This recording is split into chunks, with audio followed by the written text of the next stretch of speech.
Basicity 1 होती है तो इसका मतलब है यहाँ पर क्या आ जाएगा OH और इसके साथ क्या आ जाएंगे बेटा 3 डबल बॉन्ड ऑक्सीजन आ जाएंगे, तो this will be the structure of perchloric acid. तो इसको नोट डाउन कर लीजिए। HClO4 लास्ट क्लास में जो एग्जांपल देखा था उसका स्ट्रक्चर नहीं बनाया था हम लोगों ने। यहां पर आप देख सकते हैं क्लोरीन ने टोटल कितने बॉन्ड बना रखे बेटा 7 बॉन्ड बना रखे। इसका मतलब है इसकी कोवेलेंसी कितनी हो जाएगी 7। तो क्लोरीन 7 बॉन्ड बना जरूर सकता है लेकिन 7 फ्लोरीन के साथ बॉन्ड नहीं बना पा रहा था, वहां पर स्टेरिक क्राउडिंग ज्यादा थी। HClO4 में आप देख पाएंगे बॉन्ड तो 7 बना बेटा बाहर 7 बजे के बाद हो गया समय, अब 7 बजे आना है ना। HClO4 तो यहां पर आप देखेंगे क्लोरीन ने कितने बॉन्ड बना रखे 7 बॉन्ड बना रखे हैं। साइड एटम अगर आप गिनोगे यहां पर तो 4 ही सराउंडिंग स्पीशीज आ रही है ना। यहां पर ऑक्सीजन 1 2 3 और ये 4, तो 4 साइड स्पीशीज या 4 सराउंडिंग स्पीशीज की मदद से उसने 7 बॉन्ड बना लिए हैं।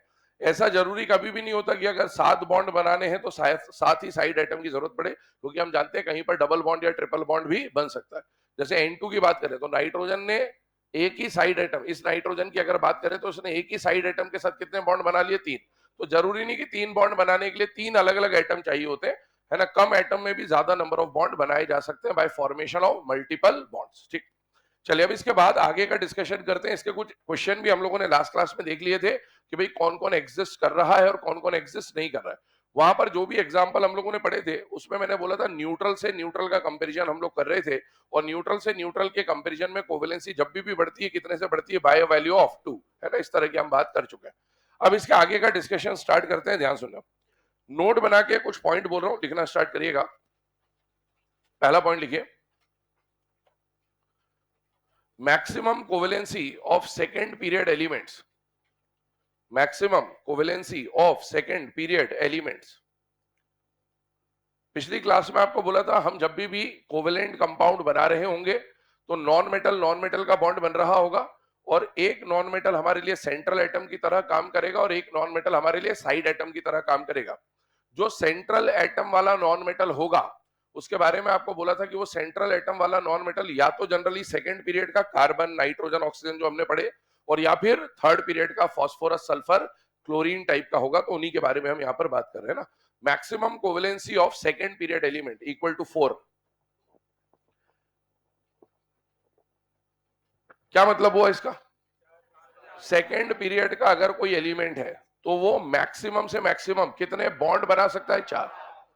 ये मत समझना कि सेकेंड पीरियड का हर एलिमेंट 4 बॉन्ड बनाएगा। सेकेंड पीरियड के जितने एलिमेंट है lithium beryllium boron carbon nitrogen oxygen fluorine, इनमें से अगर कोई भी बनाएगा कोई भी, तो वो मैक्सिमम कितने बना सकता है? 4। हो सकता है कोई एक ही बनाए, हो सकता है कोई 2 बनाए, हो सकता है कोई 3 बनाए, पर 4 से ज्यादा कम से कम कोई भी नहीं बनाएगा। जैसे इससे क्या होगा, तो इससे मान लीजिए पिछली क्लास में जो हमने एग्जिस्टेंस नॉन एग्जिस्टेंस किया था, मान लीजिए मैंने बोला CCl2, मैंने बोला CCl4, मैंने बोला CCl6। अब मुझे इतनी बात समझ में आ रही कि यहां पर ये कार्बन सेंट्रल एटम है, कार्बन सेंट्रल एटम है, कार्बन सेंट्रल एटम है, और क्लोरीन किसकी तरह काम कर रहा है? Side atom. तो यहां पर अगर क्लोरीन साइड एटम है तो बताओ क्लोरीन जब साइड एटम में आता है तो कैसा बॉन्ड बनाता है? सिंगल डबल या ट्रिपल? सिंगल। तो बेटा एक क्लोरीन यहां पर एक बॉन्ड बनाएगा तो 2 क्लोरीन 2 बॉन्ड बना रहे होंगे। इसका मतलब है यहां पर कार्बन ने कितने बॉन्ड बनाए? 2। यहां पर कार्बन ने कितने बॉन्ड बनाए? 4। यहां कार्बन ने कितने बॉन्ड बनाए? 6। 2 और 4 तो वो फिर भी बना सकता है, हो सकता है ये भी नहीं एग्जिस्ट करते हो, स्टेरिक हिंड्रेंस वगैरह कुछ हो, लेकिन कार्बन कभी भी 6 बॉन्ड तो नहीं बना सकता।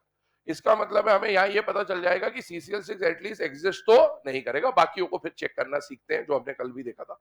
आगे लिखिएगा second point, maximum coordination number, maximum coordination number of second period elements, maximum coordination number of second period elements equal to 4। maximum coordination number of second period elements equal to 4। इसका मतलब क्या हुआ कि भाई सेकेंड पीरियड का कोई भी element हो उसका कोऑर्डिनेशन नंबर कहने का मतलब नंबर ऑफ साइड एटम्स, किसी भी सेकेंड पीरियड एलिमेंट के साथ, जैसे यहां पर कार्बन सेकेंड पीरियड का एलिमेंट है, सेकेंड पीरियड का एलिमेंट है, सेकेंड पीरियड का एलिमेंट है, सेकेंड पीरियड के बाजू में कभी भी 4 से ज्यादा साइड एटम नहीं आ सकते। यहां पर हमने किसके बारे में बात करी थी? बॉन्ड्स। अब बॉन्ड्स में क्या होता है, जैसे मान लीजिए इधर ध्यान दीजिएगा ना, मैंने आपको बोला SO2, मैंने आपको बोला SO3। अब इसमें सल्फर के कितने बॉन्ड दिख रहे हैं? 4 है, 4 बॉन्ड है, क्योंकि ऑक्सीजन कैसा बॉन्ड बनाएगा? डबल। तो ऐसे जब भी केस आएंगे मल्टीपल बॉन्ड वाले, तो कोवेलेंसी को देखने के लिए फिर हमें जानकारी होनी चाहिए कि कौन डबल बॉन्ड बनाता है, कौन ट्रिपल बॉन्ड बनाता है। लेकिन कोऑर्डिनेशन नंबर हमको डायरेक्टली दिख जाएगा हमेशा, उसके लिए कोई केमिस्ट्री की जरूरत नहीं होती, कोई पता होने की स्ट्रक्चर की जरूरत नहीं होती। मतलब ये बात अगर किसी नर्सरी वाले बच्चे को बता दिया जाए कि कोऑर्डिनेशन नंबर का मतलब क्या है, सेंट्रल एटम के बाजू में जितना नंबर दिख रहा है ये कोऑर्डिनेशन नंबर, तो बच्चा भी बता देगा। तो ये कोऑर्डिनेशन नंबर होता है। कोवेलेंसी को देखने के लिए स्ट्रक्चर की जरूरत पड़ती है, या ये पता होना चाहिए कौन सिंगल, कौन डबल या कौन ट्रिपल बॉन्ड बनाता है। लेकिन कोऑर्डिनेशन नंबर देखने के लिए हमें किसी जानकारी की जरूरत नहीं है, सीधे सीधे साइड एटम देख के आप सॉल्व कर सकते हैं। अब जब साइड एटम देखकर आप सॉल्व कर सकते हैं, तो उससे हमें यह पता चल जाएगा कि इसका कोऑर्डिनेशन नंबर यहाँ पर 2 है, 4 है, 6 है। उसके लिए मुझे ये बॉन्ड देखने की जरूरत नहीं थी। और अगर कभी भी सेकेंड पीरियड के बाजू में 4 से ज्यादा साइड एटम दिख जाए, इसका मतलब है वो कंपाउंड तो जिंदगी में कभी भी एग्जिस्ट नहीं कर सकता। तो हमें कोवेलेंसी को इस्तेमाल नहीं करेंगे अब हम आगे, जब हम एग्जिस्टेंस नॉन एग्जिस्टेंस के आगे के क्वेश्चन करेंगे। तो अभी तक तो हमने कोवेलेंसी से कैसे सॉल्व करते हैं वो देखा, लेकिन अब हम कोवेलेंसी का इस्तेमाल ना करके हम किसका इस्तेमाल करेंगे? कोऑर्डिनेशन नंबर का। क्योंकि कोवेलेंसी के लिए अंदर का स्ट्रक्चर पता होना चाहिए। जैसे यहां पर अगर मैं पूछूं कि कोवेलेंसी कितनी है, तो आंसर इज 7। लेकिन मैं पूछूं कोऑर्डिनेशन नंबर कितना है, तो 1 2 3 एंड 4। तो कोवेलेंसी के लिए स्ट्रक्चर पता होना चाहिए, लेकिन कोऑर्डिनेशन नंबर हमको वहीं पर दिख जाएगा, साइड में दिख जाएगा, उससे हम लोग पता कर लेते हैं चीजों को। ठीक है ना? आगे लिखिएगा अगला पॉइंट। सेकंड पीरियड के लिए बात हुई, थर्ड पीरियड के लिए भी यही 2 पॉइंट लिखेंगे। Maximum covalency of third period element equal to 7। Maximum covalency of third period elements equal to 7।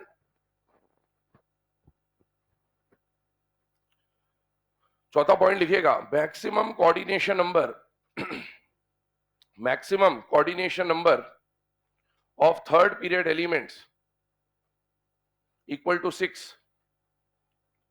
Maximum coordination number of third period elements equal to 6. क्या मतलब हुआ इसका बेटा कि थर्ड पीरियड का एलिमेंट, इधर देखिएगा, थर्ड पीरियड का जो भी एलिमेंट होता है ना, वो ज्यादा से ज्यादा कितने बॉन्ड बना सकता है? 7। कौन होगा? आइए यहां पर एक बार चर्चा करते हैं। अभी हम लोगों ने बात करी सेकंड पीरियड की। सेकंड पीरियड का जो भी एलिमेंट होता है ना बेटा, सेकंड पीरियड के आउटर मोस्ट शेल 2 होता है, और सेकंड शेल में केवल 2 ही सब शेल होते हैं, एस और पी। तो बेटा अगर इसके पास मैक्सिमम 4 ही डब्बे हैं, और ये चारों में अगर electron unpair unpair unpair unpair कर दे, तो मैक्सिमम कितने बॉन्ड बना सकता है? 4 बॉन्ड बना सकता है मैक्सिमम। इसीलिए सेकंड पीरियड की मैक्सिमम कोवेलेंसी 4। और चारों बॉन्ड ये सिंगल सिंगल सिंगल और सिंगल बना ले, तो मैक्सिमम साइड एटम भी कितने आ सकते हैं? 4। लेकिन अगर मैं थर्ड पीरियड एलिमेंट्स की बात करूं, तो थर्ड पीरियड एलिमेंट उनको कहा जाता है जिनका आउटर मोस्ट शेल नंबर 3 होता है, और थर्ड शेल में 3 सब शेल होते हैं, एस पी और डी। वेकेंट डी पड़ा होता है इनके पास। अब इसमें अगर आप डब्बे गिनने बैठोगे ना, तो टोटल 9 डब्बे हैं, 5 3 और 1, कितने डब्बे? 9। तो 9 डब्बों के हिसाब से अगर ये सब में अनपेयर कर दे इलेक्ट्रॉन, तो कितने बॉन्ड बना सकता है? 9। लेकिन होता नहीं ऐसा, 7 से ज्यादा बॉन्ड बना नहीं सकता, क्योंकि भैया थर्ड पीरियड के जो एलिमेंट है वो कौन है? सोडियम, मैग्नीशियम, एल्यूमिनियम, फिर क्लोरीन और फिर आर्गन। इसके वैलेंस शेल में कितना इलेक्ट्रॉन होता है? 1। अगले वाले में 2 3 4 5 6 7 और 8। ये तो बॉन्डिंग में पार्टिसिपेट करेगा नहीं। तो बेटा थर्ड पीरियड के जिस एलिमेंट के पास मैक्सिमम नंबर ऑफ इलेक्ट्रॉन है वो कौन है? हेलोजन। और हेलोजन के आउटर मोस्ट शेल में कितने इलेक्ट्रॉन है? 7। अगर ये सातों को अनपेयर भी कर दे, तो बेटा मैक्सिमम यहां पर कितने अनपेयर आ पाएंगे? 7 ही तो आ पाएंगे। और जितने अनपेयर्ड इलेक्ट्रॉन है उतने ही बॉन्ड बनाएगा, और उतनी ही क्या हो जाएगी? कोवेलेंसी। तो थर्ड पीरियड की मैक्सिमम कोवेलेंसी कितनी हो सकती है? 7। लेकिन उन 7 बॉन्ड को बनाने के लिए ये 7 साइड एटम का इस्तेमाल नहीं कर पाएगा कभी भी। मैक्सिमम से मैक्सिमम जो ये साइड एटम अपने आसपास ला सकता है वो कितने होने चाहिए? 6।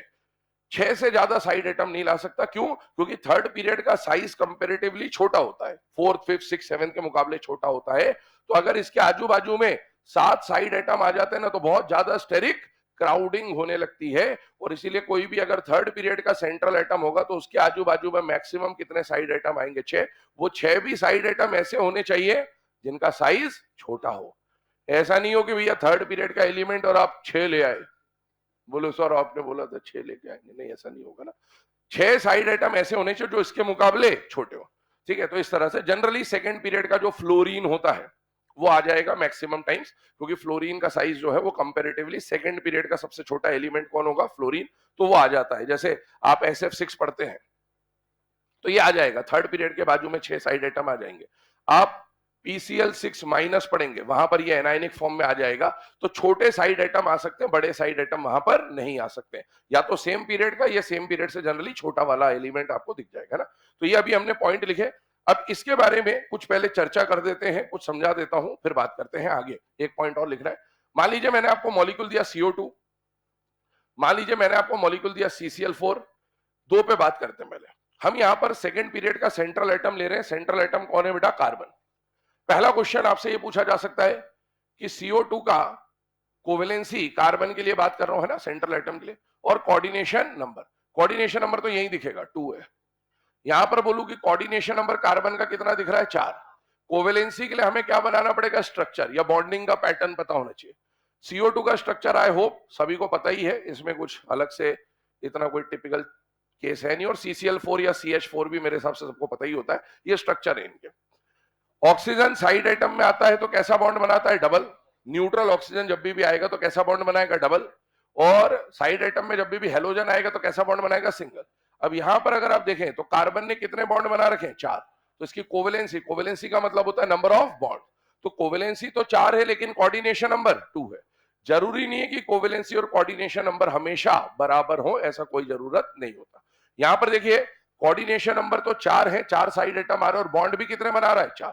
तो कोवेलेंसी भी 4 और कोऑर्डिनेशन नंबर भी 4। तो कोवेलेंसी और कोऑर्डिनेशन नंबर इक्वल हो भी सकते हैं और नहीं भी हो सकते। हमें ये दोनों चीजें क्लियर होनी चाहिए। इस बात को कहीं पर भी एग्जांपल के फॉर्म में लिख ले, कभी बाय चांस कभी पूछ ले कि किसी मॉलिक्यूल का कोवेलेंसी क्या है, कोऑर्डिनेशन नंबर क्या है, तो मीनिंग कम से कम पता होना चाहिए कि कोऑर्डिनेशन नंबर का मतलब होता है नंबर ऑफ सराउंडिंग एटम्स, और कोवेलेंसी का मतलब तो हम पढ़ ही चुके हैं, number of bonds. Coordination number एक ऐसी टर्म है जो बहुत फ्रीक्वेंटली केमिस्ट्री में यूज आती रहती है। पहले आप सॉलिड स्टेट पढ़ा करते थे, वहां पर भी कोऑर्डिनेशन नंबर वर्ड यूज आता है। और इसके बाद जब हम आगे जाके कोऑर्डिनेशन केमिस्ट्री पढ़ेंगे तो वहां पर भी कोऑर्डिनेशन नंबर हमारे काम में आ रहा होगा।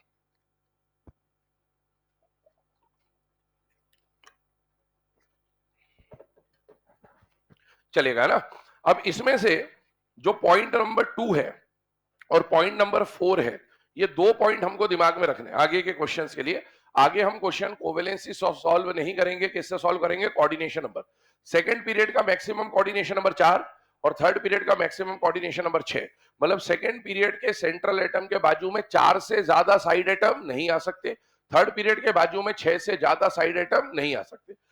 एक बात और ध्यान रखना, ये हमने बोला है कि इनसे ज्यादा नहीं आएंगे, इनसे कम वाले आ सकते हैं, और उनसे कम वालों में भी हो सकता है कहीं पर स्टेरिक क्राउडिंग या इस तरह की कोई चीज हो तो वो भी एग्जिस्ट ना करे, पर उससे ज्यादा वाला तो डेफिनेटली एग्जिस्ट नहीं कर रहा होगा। चलिए एक पॉइंट और लिखिए, 5वां पॉइंट नोट बना के। Maximum covalency of nitrogen, maximum covalency of nitrogen equal to 4, bracket में लिखिएगा 3 covalent bond plus 1 coordinate bond, 3 covalent bond plus 1 coordinate bond, 3 covalent bond plus 1 coordinate bond. क्या मतलब हुआ इसका, ध्यान सुनिएगा। कल हम लोगों ने डिस्कशन ये किया था कि भैया नाइट्रोजन की जो मैक्सिमम कोवेलेंसी, इधर देखिएगा, कल हमने नाइट्रोजन की जो कोवेलेंसी पढ़ी थी वो क्या पढ़ी थी, 3। कि हमने बोला था नाइट्रोजन के पास डी ऑर्बिटल नहीं होता तो वो अपनी कोवेलेंसी को एक्सपांड नहीं कर पा सकता, मतलब 3 का 5 नहीं कर पाता। अभी मैं आपको क्या लिखा रहा हूं कि नाइट्रोजन की जो मैक्सिमम कोवेलेंसी है वो क्या है, 4। सर आपने कल बोला था कोवेलेंसी 3, आज आप बोल रहे हो कोवेलेंसी 4 है। हमने कोवेलेंसी की जो डेफिनेशन लिखी है, जरा ध्यान से पढ़ेंगे जब उसको, तो वहां पर लिखा हुआ है नंबर ऑफ बॉन्ड्स। हमने ये नहीं लिखा है कि नंबर ऑफ कोवेलेंट बॉन्ड्स, हमने ये लिखा है नंबर ऑफ बॉन्ड्स। जब हम नंबर ऑफ बॉन्ड्स की काउंटिंग करते हैं तो उसमें कोवेलेंट बॉन्ड तो आता ही आता है, लेकिन साथ में कोऑर्डिनेट बॉन्ड भी काउंट होता है। अभी हमने प्रीवियस क्लास में जितने भी एग्जांपल पढ़े थे उनमें सिर्फ हमने कोवेलेंट बॉन्ड का फॉर्मेशन किया था, क्योंकि हमने ये पढ़ा था कि कोवेलेंट बॉन्ड का फॉर्मेशन ऑक्टेट के लिए होता है या अनपेयर्ड इलेक्ट्रॉन की पेयरिंग के लिए होता है, तो अनपेयर्ड इलेक्ट्रॉन की पेयरिंग के लिए। तो पिछले क्लास में हमने सिर्फ अनपेयर्ड वाले केस देखे थे। अगर किसी के पास अनपेयर्ड इलेक्ट्रॉन है तो अनपेयर्ड इलेक्ट्रॉन की पेयरिंग के लिए वो क्या बनाएगा, कोवेलेंट बॉन्ड, और जितने बॉन्ड वहां पर बन रहे थे उसी को हमने क्या बोल दिया था, कोवेलेंसी। लेकिन ध्यान रखिएगा, कोवेलेंसी में कोवेलेंट बॉन्ड तो काउंट होता ही होता है, साथ में कोऑर्डिनेट बॉन्ड भी काउंट होता है। अब कोऑर्डिनेट बॉन्ड कैसे काउंट हो रहा है, ध्यान सुनिएगा। नाइट्रोजन की जब हमने लास्ट क्लास में कॉन्फ़िगरेशन लिखी थी तो कॉन्फ़िगरेशन वाज 2s2 2p3। उस समय इसके पास सिर्फ अनपेयर्ड पे फोकस किया था हमने। अनपेयर्ड इलेक्ट्रॉन कितने थे, 3, तो 3 बॉन्ड बनाए थे, इसलिए कोवेलेंसी भी कितनी थी, 3। लेकिन क्या नाइट्रोजन के पास एक लोन पेयर भी बचा हुआ था, यस। और कोऑर्डिनेट बॉन्ड जब बनाते हैं तो एक एटम लोन पेयर देता है और दूसरा एटम लोन पेयर लेता है। अगर इसने अपना लोन पेयर किसी को शेयर करने के लिए दे दिया तो बेटा 3 तो कोवेलेंट बॉन्ड बना लेगा और एक कोऑर्डिनेट बॉन्ड बना लेगा, तो उस समय उस मॉलिक्यूल में टोटल बॉन्ड कितने हो जाएंगे, 4। और इसीलिए नाइट्रोजन की मैक्सिमम कोवेलेंसी 3 नहीं होती है, 4 भी होती है, जिसमें वो 3 कोवेलेंट बॉन्ड और साथ ही साथ एक क्या बना सकता है, कोऑर्डिनेट बॉन्ड। इसके ऊपर चर्चा करते हैं एक एग्जांपल के फॉर्म में, अमोनियम आयन। ध्यान से देखिएगा, प्रोटोनेशन ऑफ अमोनिया। अब प्रोटोनेशन वर्ड से मेरे हिसाब से सब लोग वाकिफ होंगे। प्रोटोनेशन मतलब एडिशन ऑफ H+, और आप किसका प्रोटोनेशन कर रहे हैं, अमोनिया का। इसका मतलब है NH3 में हम लोग क्या जोड़ रहे हैं बेटा, H+। ये जो रिएक्शन अभी हम पढ़ रहे हैं, आगे जाके जब आप हाइब्रिडाइजेशन वगैरह पढ़ लेते हैं तब भी ऐसे क्वेश्चन आपसे पूछे जाते हैं कि भाई इस रिएक्शन में किसका हाइब्रिडाइजेशन चेंज हो रहा है, नहीं हो रहा है, बॉन्ड एंगल चेंज हो रहा है, नहीं हो रहा है, इस तरह के क्वेश्चन फ्रेम होंगे। तो प्रोटोनेशन ऑफ अमोनिया कहने का मतलब है अमोनिया में H+ जोड़ दिया। ऐसे ही ये क्वेश्चन बनाते हैं जनरली, प्रोटोनेशन ऑफ वाटर। तो वाटर का प्रोटोनेशन करने का मतलब है H2O में H+ जोड़ दोगे। जब H2O में H+ जोड़ दोगे तो क्या बन जाएगा, हाइड्रोनियम आयन H3O+। और जब अमोनिया में H+ जोड़ दोगे तो क्या बन जाएगा, अमोनियम आयन NH4+। एक फॉस्फोनियम आयन भी पढ़ा था हम लोगों ने, क्या था फॉस्फोनियम आयन, PH4+, इसी ग्रुप का मेंबर था, है ना, PH4+। अब यहां पर ध्यान दीजिएगा, जब हम बात कर रहे हैं अमोनियम आयन के फॉर्मेशन की, तो मेरे हिसाब से इतना तो समझ में आ ही रहा है सबको कि यहां पर नाइट्रोजन कितने हाइड्रोजन से जुड़ा है, 4। चारों से अगर जुड़ा रहना है तो चारों से बॉन्ड तो होना चाहिए। चारों से कम कुछ भी बनाएगा तो एक एक बॉन्ड तो बनाएगा ही बनाएगा।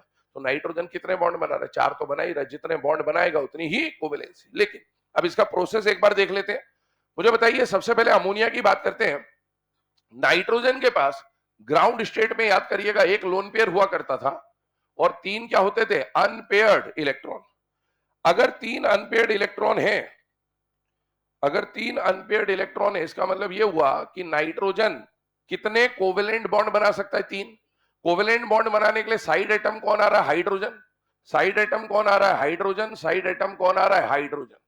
जैसे ही हाइड्रोजन आया, इसने अपने अनपेयर्ड की पेयरिंग इसके साथ करी, इसने एक अनपेयर्ड की पेयरिंग इसके साथ करी और एक अनपेयर्ड की पेयरिंग इसके साथ करी। इस तरह से NH3 का फॉर्मेशन होता है। और NH3 में क्या नाइट्रोजन के पास एक लोन पेयर है या नहीं है। अभी हमें फिलहाल में कोई पूछे कि अमोनिया के अंदर नाइट्रोजन की कोवेलेंसी बता दीजिए, तो आंसर इज 3। लेकिन अब इसके बाजू में कौन आ गया, H+। H+ जो आया, याद करिए हाइड्रोजन का कॉन्फ़िगरेशन होता है 1s1।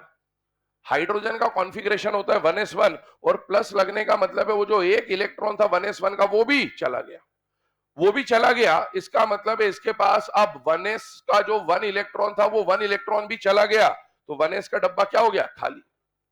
और अगर डब्बा खाली है, इसका मतलब है क्या ये लोन पेयर एक्सेप्ट कर सकता है कि नहीं कर सकता है, कर सकता है। हम लोग 2 टर्म्स यूज करते हैं, ल्यूइस एसिड और ल्यूइस बेस।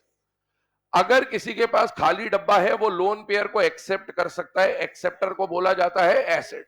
तो यहां पर अगर हम लोग बोले तो it will act like a Lewis acid. तो बेटा ये ल्यूइस एसिड की तरह काम कर सकता है। और जिसका ऑक्टेट पूरा हो, ध्यान से सुनना, 2 4 6 8, अमोनिया में नाइट्रोजन का ऑक्टेट पूरा है, 3 बॉन्ड और एक लोन पेयर, तो 8 इलेक्ट्रॉन है। अगर किसी का ऑक्टेट पूरा है और साथ ही साथ उसके पास क्या है, लोन पेयर, तो जिसका ऑक्टेट पूरा है और उसके पास लोन पेयर है, वो डोनर की तरह काम कर सकता है, तो उसे क्या बोला जाता है बेटा, ल्यूइस बेस।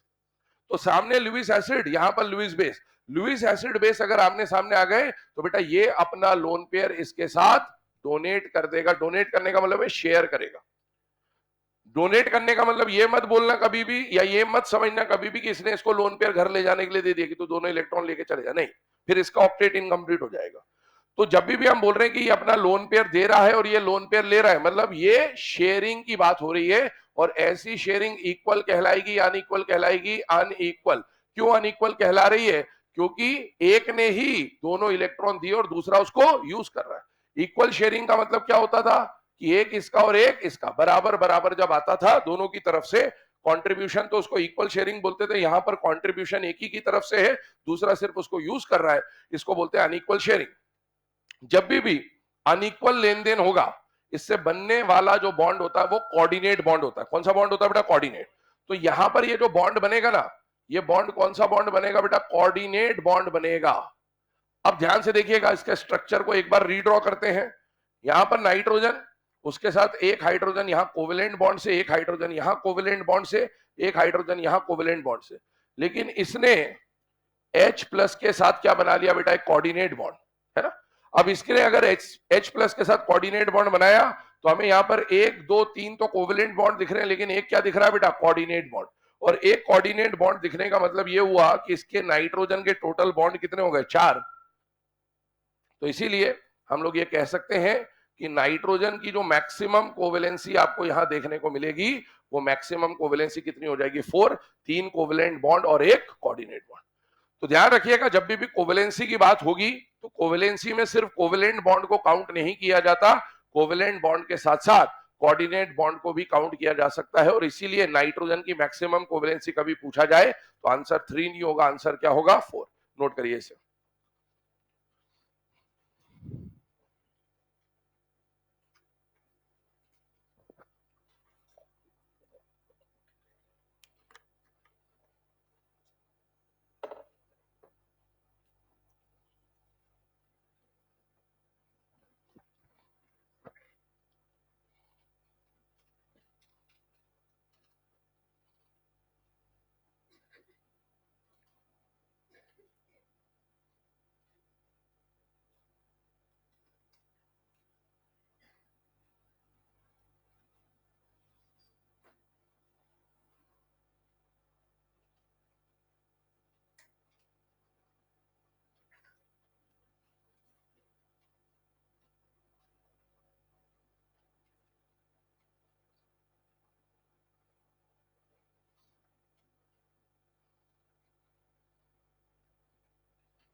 चलिए, है ना। यहां पर बेटा ये पॉइंट डिस्कस करने के बाद एक बात और बता रहा हूं आपको, ध्यान सुनिएगा। पिछली क्लास में मैंने आपको बोला था कि जब भी हम एग्जिस्टेंस नॉन एग्जिस्टेंस के क्वेश्चन कर रहे होंगे तो दो तरह के क्वेश्चन बनते हैं। पहला जिसमें कोई चार्ज नहीं होता, मतलब न्यूट्रल का न्यूट्रल से कंपेरिजन, और दूसरा केस हमने देखा था चार्ज वाला। यहां पर देखिए, इस आयन को अगर आप चेक करें तो यहां पर चार्ज आ रहा है या नहीं आ रहा है बेटा? आ रहा है। अगर चार्ज आ रहा है तो मैंने बोला था कोवेलेंसी जरूरी नहीं कि 2 से बढ़े, कोवेलेंसी 1 से भी बढ़ सकता है। तो यहाँ पर नाइट्रोजन की कोवेलेंसी 3 के बाद 5 नहीं हो रही, क्या हो रही है बेटा? 4, जो कि पॉसिबल है ना, लोन पेयर होने की वजह से। दूसरी बात, अब हम आज के केस में जब एग्जिस्टेंस नॉन एग्जिस्टेंस के केसेस पढ़ रहे होंगे तो वहां पर अब हम न्यूट्रल का न्यूट्रल से कंपेरिजन नहीं कर रहे होंगे, न्यूट्रल का आयन से कंपेरिजन कर रहे होंगे। मतलब हम आज वाले केसेस में आयंस के बारे में पढ़ रहे होंगे। और आयंस वाला केस जब भी आए तो आपके दिमाग में क्लियर आ जाना चाहिए कि लुईस एसिड लुईस बेस वाला कॉन्सेप्ट वहां पर कहीं ना कहीं लग रहा होगा। मेरे हिसाब से लुईस एसिड बेस की डेफिनेशन लिखाने की जरूरत नहीं होनी चाहिए, इतना सबको पता है, ठीक है। आइए यहां पर बात करते हैं कुछ एग्जांपल्स के बारे में, जहां पर हम पहला एग्जांपल ले रहे हैं BeF2 + 2F- गिव्स BeF4 2-। इनमें से हम लोग चेक कर रहे होंगे कौन से कंपाउंड एग्जिस्ट कर पाएंगे या आयन एग्जिस्ट कर पाएंगे और कौन एग्जिस्ट नहीं कर पाएगा। पहली बात, यहां पर आपको लिमिटेड है ना 9-10 एग्जांपल बताऊंगा मैं, हमको उन्हीं को पढ़ना होता है। क्यों पढ़ना होता है उसका कारण आपको बताएंगे, क्योंकि ये सारे जो रिएक्शन आप देख रहे हो ये कहीं ना कहीं एनसीईआरटी में आगे जाके S block, P block, D block, F block में रिएक्शन के फॉर्म में दिया होता है। तो इसीलिए हम इन्हीं के बारे में डिस्कशन करते हैं, वरना एग्जिस्टेंस और नॉन एग्जिस्टेंस की जो कहानी है ना वो काफी लंबी हो सकती है। लेकिन आपको अननेसेसरी चीजों पे ध्यान नहीं देना है, आपको सिर्फ एग्जाम में जो रिलेटेड रिएक्शंस एनसीईआरटी में दी हुई है उन्हीं पे हम लोग यहाँ चर्चा कर रहे होंगे। सबसे पहले एग्जाम में आपको सिर्फ इतना दिया जा सकता है कि BeF4 2- एग्जिस्ट करेगा कि नहीं करेगा। यहां पर तो हमने पूरी रिएक्शन लिखी, हो सकता है रिएक्शन फॉर्म में दे दे, और हो सकता है ये रिएक्शन ना दे, सिर्फ ऑप्शन में एक दे दे कि BeF42 माइनस एग्जिस्ट करता है या नहीं करता है। अगर आपको सिर्फ इतना दिया तो आपको उससे रिएक्शन लिखना आना चाहिए। पहली बात तो रिएक्शन लिखना आना चाहिए का मतलब क्या है, एक बात समझिएगा, यहां पर BeF4 में ये बनेगी कैसे रिएक्शन वो समझा रहा हूं। BeF42 माइनस में मुझे बताइए इसके ऊपर पॉजिटिव चार्ज है या नेगेटिव चार्ज है? Negative charge. बेरिलियम और फ्लोरीन में से नेगेटिव चार्ज कौन रखना चाहता है? फ्लोरीन। क्यों? नॉन मेटल है, इलेक्ट्रोनेगेटिव ज्यादा है। इसका मतलब है हमें ये समझ में आना चाहिए कि यहां पर ये जो नेगेटिव चार्ज है ये बेरिलियम के ऊपर नहीं है, किसके ऊपर है? फ्लोरीन के ऊपर। दूसरी बात, फ्लोरीन पे जब नेगेटिव चार्ज आता है तो फ्लोरीन का क्या बनेगा? एनायन। फ्लोरीन का एनायन नेचर में किस फॉर्म में मिलता है उसके बारे में भी हमें जानकारी होनी चाहिए। मुझे बताइए फ्लोरीन का जो एनायन है वो इनमें से कौन सा फॉर्म होता है? पहला वाला, यही होता है फ्लोरीन का एनायन। अब मुझे बताइए कितने नेगेटिव चार्ज है? दो। अगर फ्लोरीन का एनायन F माइनस होता है तो दो नेगेटिव चार्ज लाने का मतलब है कितने F माइनस होने चाहिए? यहां पर दो F माइनस होने चाहिए, तभी तो उस पे दो नेगेटिव चार्ज आएगा। अब आपने दो F माइनस इसमें से निकाल लिए, दो F माइनस उसमें से निकाल लिए, तो दो F माइनस निकालने के बाद जो भी बचेगा वो न्यूट्रल ही बचेगा। तो न्यूट्रल क्या होना चाहिए बचा हुआ? BeF2। तो हमको ये समझ में आना चाहिए कि ये कहने का मतलब क्या चाह रहा है कि जब आपने BeF2 में दो F माइनस जोड़कर ये आयन बनाया तो ये आयन एग्जिस्ट कर पाएगा कि नहीं कर पाएगा? पहली बात। अभी जो नोट हमने लिखे उसमें पॉइंट नंबर 2 और 4 मैंने आपको बोला उसी से हम लोग सॉल्व करने की कोशिश कर रहे होंगे। हमें कोवेलेंसी अब नहीं देखना है, हमें क्या देखना है? कोऑर्डिनेशन नंबर, क्योंकि साइड आइटम तुरंत दिख जाते हैं। मुझे बताइए यहां पर एलिमेंट कौन से पीरियड का है? सेकेंड पीरियड का है या नहीं है? सेकेंड पीरियड का अगर सेंट्रल एटम आता है तो उसका मैक्सिमम कोऑर्डिनेशन नंबर 4 और थर्ड पीरियड का आता है तो 6। क्या यहां पर number of side item range में है या नहीं है? है। मान लो ये बाई चांस 5 या 6 होता, मैं डायरेक्टली बोल देता कि वो एग्जिस्ट नहीं करेगा, लेकिन क्योंकि ये रेंज में है तो अब आपको ऐसा नहीं कि रेंज में तो टिक कर दो कि एग्जिस्ट करेगा, नहीं, कई बार रेंज वाले भी एग्जिस्ट नहीं करेंगे ड्यू टू स्टेरिक क्राउडिंग, है ना। अभी मुझे बताइए साइड आइटम को देखिए, साइड आइटम छोटा है या बड़ा है? छोटा है, फ्लोरीन छोटा है, तो ये तो एग्जिस्ट कर जाएगा क्योंकि साइड आइटम छोटा है, इसमें स्टेरिक इंटरेस्ट नहीं लगेगा तो ये एग्जिस्ट करेगा। लेकिन अपन इसको थोड़ा सा एक बार प्रोसेस के थ्रू समझ लेते हैं, एक बार थोड़ा लेंथी मेथड बता दे रहा हूं, फिर अपन तो डायरेक्ट ऐसे ही सॉल्व करेंगे। प्रोसेस समझिएगा ये बनता कैसे। पहले आपको BeF2 को बनाना है। बेरिलियम का जो कॉन्फ़िगरेशन होता है बेटा होता है वो 1s2 2s2। बॉन्डिंग में हमेशा कौन पार्टिसिपेट करता है? Outermost shell. Outermost shell के लिए अगर मैं ग्राउंड स्टेट का डायग्राम बनाऊं तो यहां पर आएगा 2s और यहां पर क्या आएगा? 2p। 2p खाली पड़ा होता है इसके पास, यहां पर इसके पास 2s2 है। ध्यान से सुनते जाना, समझते जाना। मुझे बताइए BeF2 के बारे में, ये आयनिक है या कोवेलेंट है? याद करो, आप शुरू से आखिरी तक यही पढ़ते रहोगे और इसी में कंफ्यूज होते रहोगे, क्योंकि मैंने बोला यही अल बे ली के CBI ये परेशान करेंगे आपको, इसी पे तो क्वेश्चन ही बनेगा, है ना। अगर हम बात करें यहां पर अल्बेली के CBI का, तो बेरिलियम का जो फ्लोराइड है वो कैसा है? कोवेलेंट है। बेरिलियम का कोई भी हैलाइड आ जाए, सारे हैलाइड कैसे होते हैं? कोवेलेंट। अगर ये कोवेलेंट है तो इसका एक इलेक्ट्रॉन यहां पर भेज दो, एक इलेक्ट्रॉन यहां पर भेज दो। क्यों भेज दो? क्योंकि इसको कोवेलेंट बॉन्ड बनाने हैं फ्लोरीन के साथ, तो कितने बॉन्ड बनाने? दो। दो बॉन्ड बनाने का मतलब है कि इसको एक बार इलेक्ट्रॉन को क्या करना पड़ेगा? एक्साइट करना पड़ेगा। एक बार इलेक्ट्रॉन को अगर एक्साइट करना है, इसका मतलब यह हुआ कि यहां पर ये जो दो इलेक्ट्रॉन थे उनमें से एक को इसने आगे फॉरवर्ड कर दिया। फॉरवर्ड कर दिया तो कितने अनपेड इलेक्ट्रॉन हो गए? दो। दो अनपेड इलेक्ट्रॉन होने का मतलब है फ्लोरीन जब साइड एटम में आएगा तो कैसा बॉन्ड बनाएगा? सिंगल। तो बेटा दो फ्लोरीन आके दो बॉन्ड बना जाएंगे, मॉलिक्यूल क्या बन जाएगा? BeF2। अब ये तो BeF2 का प्रिपरेशन कर दिया, इसका बोर्ड पे हमने बना दिया BeF2, लेकिन अब हमें क्या चाहिए? F minus. अब अगर दो F माइनस की इसके साथ बॉन्डिंग हो जाएगी तो BeF4 एग्जिस्ट कर जाएगा, लेकिन अगर दो F माइनस की इसके साथ बॉन्डिंग नहीं हो पाई तो फिर BeF4-2 एग्जिस्ट नहीं करेगा। तो आइए, क्या इसके पास BeF2 के पास फिलहाल में दो खाली डब्बे हैं या नहीं है? और जिसके पास डब्बे खाली होता है वो किसकी तरह काम करता है? Lewis acid. F माइनस पे चर्चा करें। F माइनस में फ्लोरीन बेटा ग्रुप 17 का मेंबर होता है और ग्रुप 17 के वैलेंस शेल में कितने इलेक्ट्रॉन होते हैं? 7। और F माइनस है, इसका मतलब एक इलेक्ट्रॉन उसके पास एक्स्ट्रा आ गया। एक्स्ट्रा एक इलेक्ट्रॉन आ जाने का मतलब है कि उसका ऑक्टेट पूरा है या नहीं है। और अगर किसी का ऑक्टेट पूरा हो और साथ ही साथ उसके पास क्या हो? लोन पेयर, तो वो बेटा डोनर की तरह काम कर सकता है। तो फ्लोरीन के पास खुद के 7 इलेक्ट्रॉन और नेगेटिव चार्ज वाला एक इलेक्ट्रॉन आ गया, मतलब इसका ऑक्टेट पूरा है और ये सारे के सारे उसके लिए लोन पेयर ही हैं। इसका मतलब है कि ये यहां पर डोनर की तरह काम कर सकता है, मतलब it can act like a Lewis base. ये लिविस बेस है, इसके पास देने के लिए लोन पेयर और इसके पास लेने के लिए खाली डब्बा है। तो बेटा ये इसके साथ कोऑर्डिनेट बॉन्ड बना लेगा। क्या एक ही कोऑर्डिनेट बॉन्ड बनेगा या एक और बनने की पॉसिबिलिटी? एक और बनने की पॉसिबिलिटी। अगर एक और F माइनस आ जाए, 1 2 3 4 5 6 7 8, तो इसका मतलब यह है कि इसके ऊपर अगर F माइनस आ रहा है तो ये अपना लोन पेयर इसको दे सकता है। मतलब कितने F माइनस इसके साथ जुड़ सकते हैं बेटा? 2। अगर 2 F माइनस जुड़ेंगे तो मॉलिक्यूल क्या बन जाएगा बेटा? BeF42 minus. इसका मतलब है कि BeF42 माइनस का एग्जिस्टेंस पॉसिबल है। BE12342 माइनस है ना, ये एग्जिस्ट कर जाएगा। लेकिन होता क्या है कि एग्जाम में अपने पास इतना समय नहीं होता, तो अपन क्या करते हैं कि अपन डायरेक्टली ये बोलेंगे कि भाई बेरिलियम सेकंड पीरियड का एलिमेंट है, सेकंड पीरियड का मैक्सिमम कोऑर्डिनेशन नंबर कितना होता है? 4। अगर 4 से ज्यादा है तो हम डायरेक्टली बोल देंगे वो एग्जिस्ट नहीं कर रहा। लेकिन अगर रेंज में है तो इतना ध्यान बस देना पड़ेगा कि भाई स्टेरिक क्राउडिंग तो कहीं नहीं हो रही। स्टेरिक क्राउडिंग देखने के लिए 2 एग्जांपल आपको लिमिटेड बताए जाएंगे कि यही है वो क्वेश्चन जो पूछे जा सकते हैं, वरना आपको डायरेक्टली टिक कर देना है कि एग्जिस्ट कर रहा होगा। तो एक बार इसको टिक देख लें फटाफट, फिर आगे के एग्जांपल देखते हैं। तो सीधे सीधे बस कोऑर्डिनेशन नंबर चेक करिए और कोऑर्डिनेशन नंबर के अकॉर्डिंगली चेक करते जाइए कि कौन एग्जिस्ट करेगा और कौन नहीं करेगा।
चले भैया ना, तो यहां पर हमने बात कर ली BeF4 के बारे में।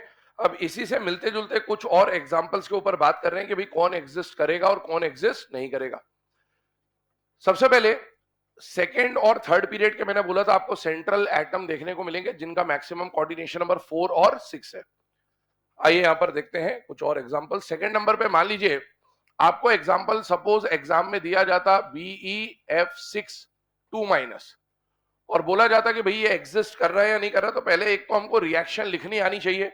रिएक्शन कैसे लिखेंगे तो बताइए, सॉरी 2 माइनस नहीं 4 माइनस, रिएक्शन लिखनी आनी चाहिए 4 माइनस। अब अगर हम बात करें यहां पर तो रिएक्शन में समझना नेगेटिव चार्ज किसके ऊपर होगा बेटा? फ्लोरीन। फ्लोरीन का जो आयन बनता है वो क्या बनता है? F minus. तो कितने F माइनस होंगे वहां पर? 4। अगर 4 F माइनस यहां पर है, इसका मतलब है जो न्यूट्रल मॉलिक्यूल बच रहा है वो कौन होगा बेटा? BeF2। अगर BeF2 के साथ 4 F माइनस बॉन्डिंग कर लें तो BeF6 4 माइनस बन जाएगा। अगर बॉन्डिंग ना कर पाए तो BeF6 4 माइनस नहीं बन पाएगा। कहानी को समझिएगा। यहां पर मुझे बताइए सेंट्रल एटम कौन से पीरियड का है? सेकंड। वैसे तो हमको यहीं से पता है कि BeF2 में कितने खाली डब्बे होते हैं? केवल 2। तो 4 F माइनस तो नहीं जुड़ सकते, तो हम इसको बार बार ऐसा डायग्राम नहीं बनाएंगे, डायरेक्टली सॉल्व करेंगे। बेटा बेरिलियम सेकंड पीरियड का एलिमेंट है, सेकंड पीरियड का मैक्सिमम कोऑर्डिनेशन नंबर 4 है। यहां पर ये रेंज में है या रेंज से ज्यादा है? रेंज से ज्यादा। इसका मतलब ये तो डेफिनेटली एग्जिस्ट नहीं करेगा। अगर रेंज के अंदर होता तो फिर हम थोड़ा बहुत स्टेरिक हिंड्रेंस वगैरह चेक कर लेते, अदरवाइज तो चेक करने की जरूरत ही नहीं है। अगला केस मान लीजिए आपको दिया गया BF3 plus F minus gives BF4 minus. Again check करिएगा, मुझे बताइए सेंट्रल एटम कौन से पीरियड का है बेटा? सेकेंड पीरियड का मैक्सिमम कोऑर्डिनेशन नंबर 4। क्या ये रेंज में है या रेंज से ज्यादा है बेटा? रेंज में है। अगर रेंज में है तो फिर साइड एटम को देख लो कि साइड एटम का साइज ज्यादा नहीं होना चाहिए।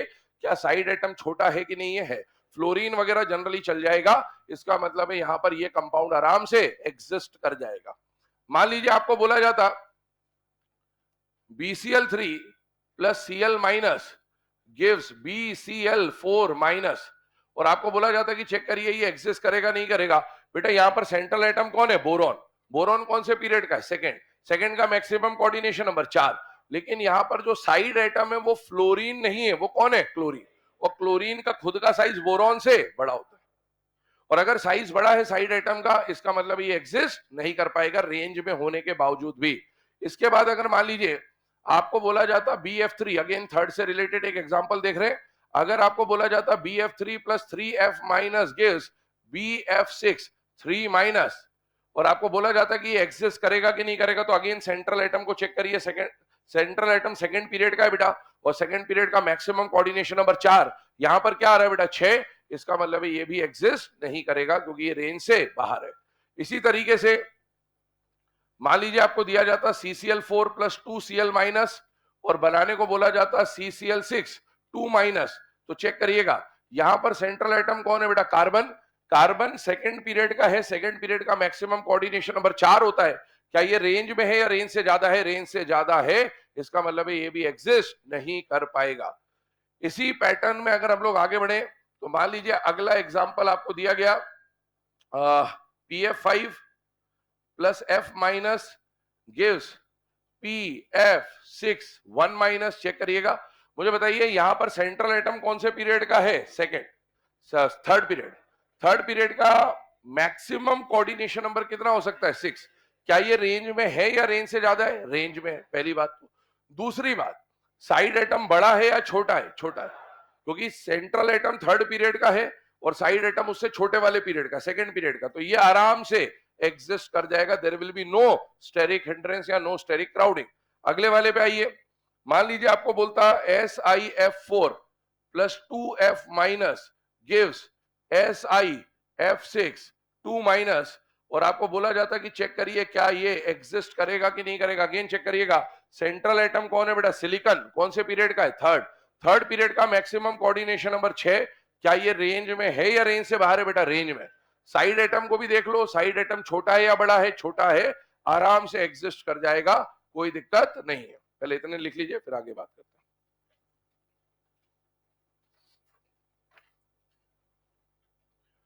तो ये सारे आयंस वाले केस हैं जिसमें कोई ना कोई लुईस एसिड, कोई ना कोई लुईस बेस वाली रिएक्शन चल रही है। इसमें जो भी F माइनस या Cl माइनस आ रहा है, हेलाइड आयन आ रहा है, वो आपके लिए लुईस बेस की तरह काम कर रहा है इन रिएक्शंस में। और जो सामने वाला न्यूट्रल मॉलिक्यूल है वो आपके लिए यहाँ पर लुईस एसिड की तरह काम कर रहा है। जितने भी हेलाइड है वो लुईस बेस, और यहाँ पर जो सामने आ रहा है वो लुईस एसिड।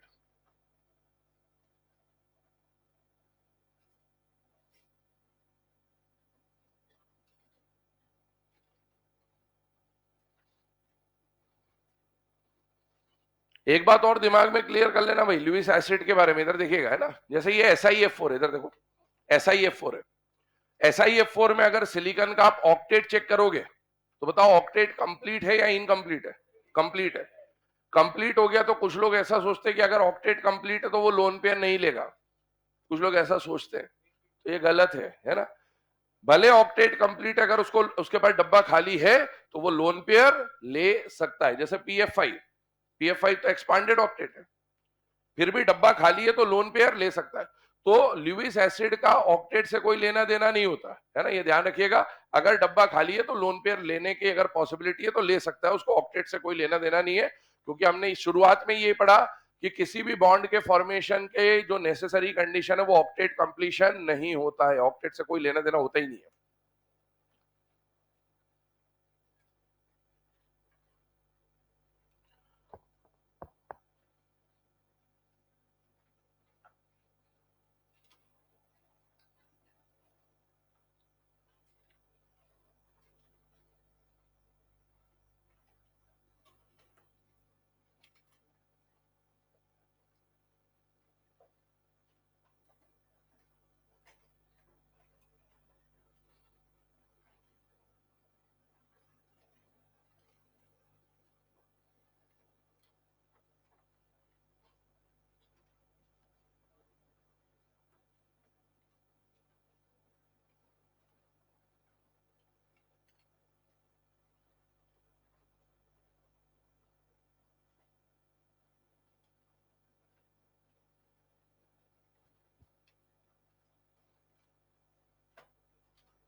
चलिए ना, यहां पर ध्यान दीजिएगा।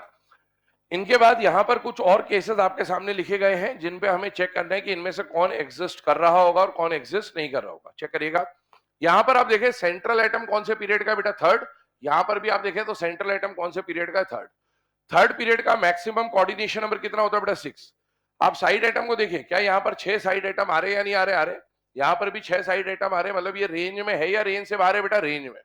अगर रेंज में है इसका मतलब एग्जिस्ट कर सकता है। रेंज से बाहर होता तो मैं बोल देता कि डेफिनेटली एग्जिस्ट नहीं करेगा, पर रेंज में है तो ये एग्जिस्ट कर सकता है, ऐसा नहीं कि हमेशा करेगा। क्राउडिंग का ध्यान रखना है। बेटा मुझे बताइए यहाँ पर साइड एटम कौन आ रहा है, क्लोरीन। अब सिलिकॉन और क्लोरीन सेम पीरियड के एलिमेंट होते हैं, लेकिन पीरियड में जब आप लेफ्ट टू राइट जाते हो तो साइज डिक्रीज होता है। साइज डिक्रीज होता है तो सिलिकॉन और क्लोरीन में से क्लोरीन हल्का फुल्का छोटा होगा। तो क्लोरीन अगर छोटा है, साइड एटम छोटा है सेंट्रल से, तो ये एग्जिस्ट करना चाहिए या नहीं करना चाहिए, पर साइज का जो कोई ज्यादा डिफरेंस होता नहीं है। हम यहां पर जब देखते हैं तो आपको ये एग्जिस्ट नहीं करता हुआ मिलेगा, लेकिन ये एग्जिस्ट करता हुआ मिलेगा। कहानी समझना है ना। यहां पर भी सेंट्रल एटम थर्ड पीरियड का, यहां पर भी सेंट्रल एटम थर्ड पीरियड का, यहां पर भी मैक्सिमम कोऑर्डिनेशन नंबर 6 और 6, रेंज सही है।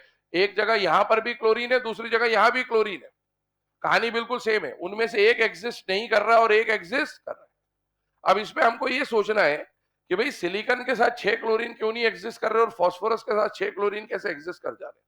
दूसरी बात ये कि सिलिकॉन और फास्फोरस में से सिलिकॉन का साइज कंपैरेटिवली बड़ा होता है और फास्फोरस का साइज कंपैरेटिवली छोटा होता है, क्योंकि जब आप left to right in a period जाओगे तो बेटा phosphorus, silicon, phosphorus, sulphur, chlorine, left to right जाने पर साइज डिक्रीज होता है।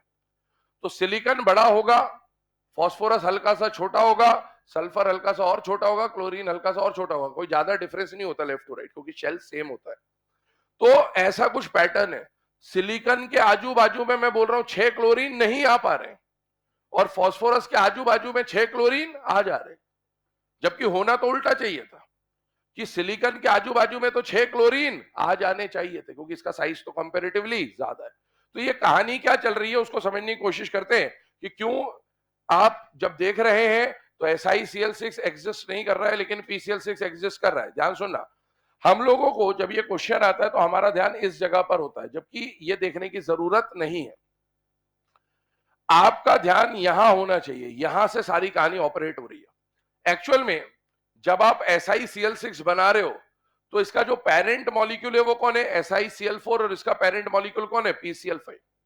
अब चेक करिएगा, जब आप SiCl4 बना रहे होगे तो सिलिकॉन का जो भी साइज है, और जब आप PCl5 बना रहे होगे तो फास्फोरस का जो भी साइज है, सिलिकॉन से फास्फोरस थोड़ा सा छोटा मान लीजिए ना। अब होगा क्या कि इसके पास जब SiCl4 बना तो बेटा पहले से ही 4 क्लोरीन है जिनका साइज सिलिकॉन से भी छोटा है, और फास्फोरस के आजू बाजू में कितने क्लोरीन है, 5। PCl5 जब बना होगा तो ये 5 क्लोरीन है, ये बना दिया। अब क्या हुआ, जब SiCl6 बनाना है तो इस 4 क्लोरीन वाले में कितने Cl- ऐड करने, 2, और यहां पर कितना Cl- ऐड करना है, 1। याद करिए, जब आप Cl- को ऐड करने आएंगे तो बेटा पेरेंट एटम और एनायन में से क्या एनायन का साइज ज्यादा होता है, yes. Size of anion is always greater than parent atom. अब आपको देखने में ऐसा लगेगा कि Cl बराबर है, लेकिन बराबर है नहीं। यहां पर 4 छोटे पेरेंट एटम और 2 बड़े एनायन है, यहां पर 5 छोटे और 1 बड़ा है। तो कंपैरेटिवली होता क्या है कि जब यहां पर 2 Cl- आते हैं ना, तो 2 Cl- जो होंगे, Cl- का साइज Cl से बड़ा होगा, और Cl- जो है ना वो 2 आ रहे हैं, 2 बड़े साइज वाले Cl- आ रहे हैं, जबकि यहां पर कितना Cl- आ रहा है, केवल 1। तो बेटा क्योंकि एक ही Cl- आना है तो वो आराम से इसके अंदर एक्यूमुलेट हो जाता है, लेकिन 2 बड़े Cl- आने की वजह से वहां पर साइज में जो स्टेरिक क्राउडिंग है वो थोड़ी ज्यादा हो जाती है, और इसीलिए SiCl6 2- एग्जिस्ट नहीं कर पाता है और PCl6-1 जो है वो एग्जिस्ट कर जाता है, क्योंकि 2 बड़े Cl आने हैं और यहां पर एक ही बड़ा Cl आना है। दूसरी बात, Cl एक दूसरे को क्या करेंगे, रिपेल भी करेंगे नेगेटिव चार्ज होने की वजह से। तो थोड़ा बहुत यहाँ पर स्टेरिक क्राउडिंग ज्यादा होता है, यहाँ पर स्टेरिक क्राउडिंग कम होता है, और इस वजह से SiCl6 एग्जिस्ट नहीं कर पाता है, लेकिन PCl6 माइनस एग्जिस्ट कर जाता है। तो यहां पर इसका रीजन आप लिखेंगे ड्यू टू स्टेरिक क्राउडिंग। लिख लो पहले इसको, फिर आगे बढ़ते हैं। तो देखने में तो एक जैसा लगेगा कि दोनों में 6-6 Cl है, लेकिन वो 6 Cl की कहानी अलग है। ऊपर वाले में 4 छोटे और 2 बड़े Cl है, नीचे वाले में 5 छोटे और 1 बड़ा Cl है, और इसीलिए नीचे वाला आराम से एग्जिस्ट कर जाएगा, ऊपर वाला नहीं कर पाएगा।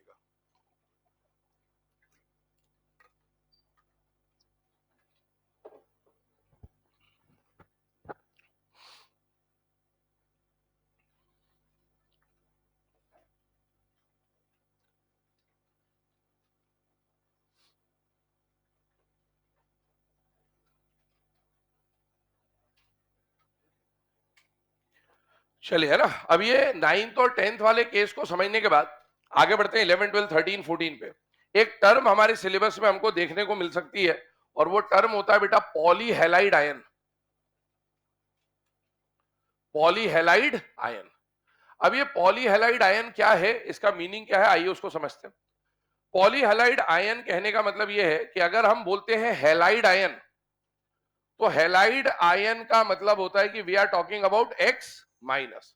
जैसे F माइनस को आप क्या बोलते हो, फ्लोराइड, क्लोराइड, ब्रोमाइड और आयोडाइड। तो ये जो फ्लोराइड, क्लोराइड, ब्रोमाइड, आयोडाइड है ना, इनको क्या बोला जाता है बेटा, हेलाइड आयन। लेकिन वहां पर जो अभी हमने टर्म लिखा उसमें हेलाइड लिखा है या पॉलीहेलाइड लिखा है, पॉलीहेलाइड। जब भी ये इस तरह से बन जाए, यहां पर देखिएगा ये मोनो एटॉमिक है और ये पॉली एटॉमिक है। मोनो एटॉमिक आयन को मोनोहेलाइड या फिर सिर्फ हेलाइड बोल देते हैं। यहां पर 3 है तो इसको ट्राई हेलाइड या फिर पॉलीहेलाइड आयन कहा जाता है। जैसे मान लीजिए कभी आपको बोल दिया जाए F3 माइनस या Cl3 माइनस या Br3 माइनस या I3 माइनस, तो है तो ये इस तरह से ही दिख रहे हैं, हेलाइड की तरह दिख रहे हैं, लेकिन एक एटम नहीं है, एक से ज्यादा है। तो इन आयन को हम लोग क्या बोल देंगे बेटा, पॉलीहेलाइड आयन। जैसे इसको बोला जाएगा पॉलीफ्लोराइड, इसको बोला जाएगा पॉलीक्लोराइड, इसको बोला जाएगा पॉलीब्रोमाइड और उसको बोला जाएगा पॉलीआयोडाइड। इनमें से पॉलीब्रोमाइड और पॉलीआयोडाइड एग्जिस्ट करते हैं, लेकिन पॉलीक्लोराइड और पॉलीफ्लोराइड एग्जिस्ट नहीं करते। आइए उसी के ऊपर अब हमें चर्चा करनी है। सबसे पहले दिस इज पॉलीफ्लोराइड, पॉलीक्लोराइड, पॉलीब्रोमाइड, पॉलीआयोडाइड। ये बना कैसे? आपने F minus, Cl minus, Br minus, I minus को इनके न्यूट्रल मॉलिक्यूल के साथ जोड़ दिया, तो बेटा ये बन जाएगा F3 minus 1, Cl3 minus 1, Br3 minus 1 और I3 माइनस 1। अगर हम बात करें तो ये यहां पर जितने भी हेलाइड आयन हैं, ये सब किसकी तरह काम करेंगे बेटा, लुईस बेस, और सामने वाला किसकी तरह काम करेगा, लुईस एसिड। तो इसको Lewis base, Lewis base, Lewis base और लुईस बेस की तरह काम करना है, क्योंकि इनके पास ऑक्टेट भी पूरा है और लोन पेयर भी है। अगर सामने वाला लुईस एसिड की तरह काम कर जाए, इसका मतलब है कि ये कंपाउंड एग्जिस्ट कर जाएंगे, और अगर सामने वाला उनका लोन पेयर एक्सेप्ट ना कर पाए, इसका मतलब है ये कंपाउंड एग्जिस्ट नहीं करेंगे। अब आइए उसी पे हमको चर्चा करनी कि भाई कौन लोन पेयर एक्सेप्ट कर पाएगा और कौन नहीं कर पाएगा। पहली बात, F माइनस अपना लोन पेयर देना चाहता है, लेकिन F वो लोन पेयर ले नहीं सकता। कारण क्या है? एब्सेंस ऑफ डी ऑर्बिटल या एब्सेंस ऑफ वेकेंट ऑर्बिटल। इसके पास डी ऑर्बिटल होता ही नहीं है। फ्लोरीन का अगर आप बॉन्डिंग का पैटर्न याद करें, तो फ्लोरीन के पास बेटा अपने एक ही अनपेयर्ड इलेक्ट्रॉन होता है। तो जब F2 बना होगा, तो F2 बनते समय फ्लोरीन का बॉन्ड किससे बनता है? फ्लोरीन से। और फ्लोरीन के पास कहानी कुछ इस तरह की होती है, और इस फ्लोरीन की कहानी भी कुछ इस तरह की होती है। इसके पास कोई भी खाली डब्बा है ही नहीं। Fluorine atomic number 9, configuration 2s2 2p5। क्या मतलब तुमको इतना समझाने का?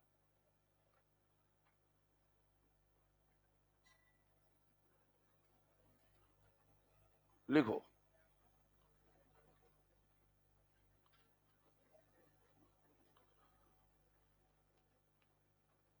लिखो फटाफट। हाँ लिखो, क्या मतलब? लिखो ना। ये दो एग्जिस्ट नहीं करते, कारण लिखा हुआ है, एग्जाम में टिक करके आ जाना।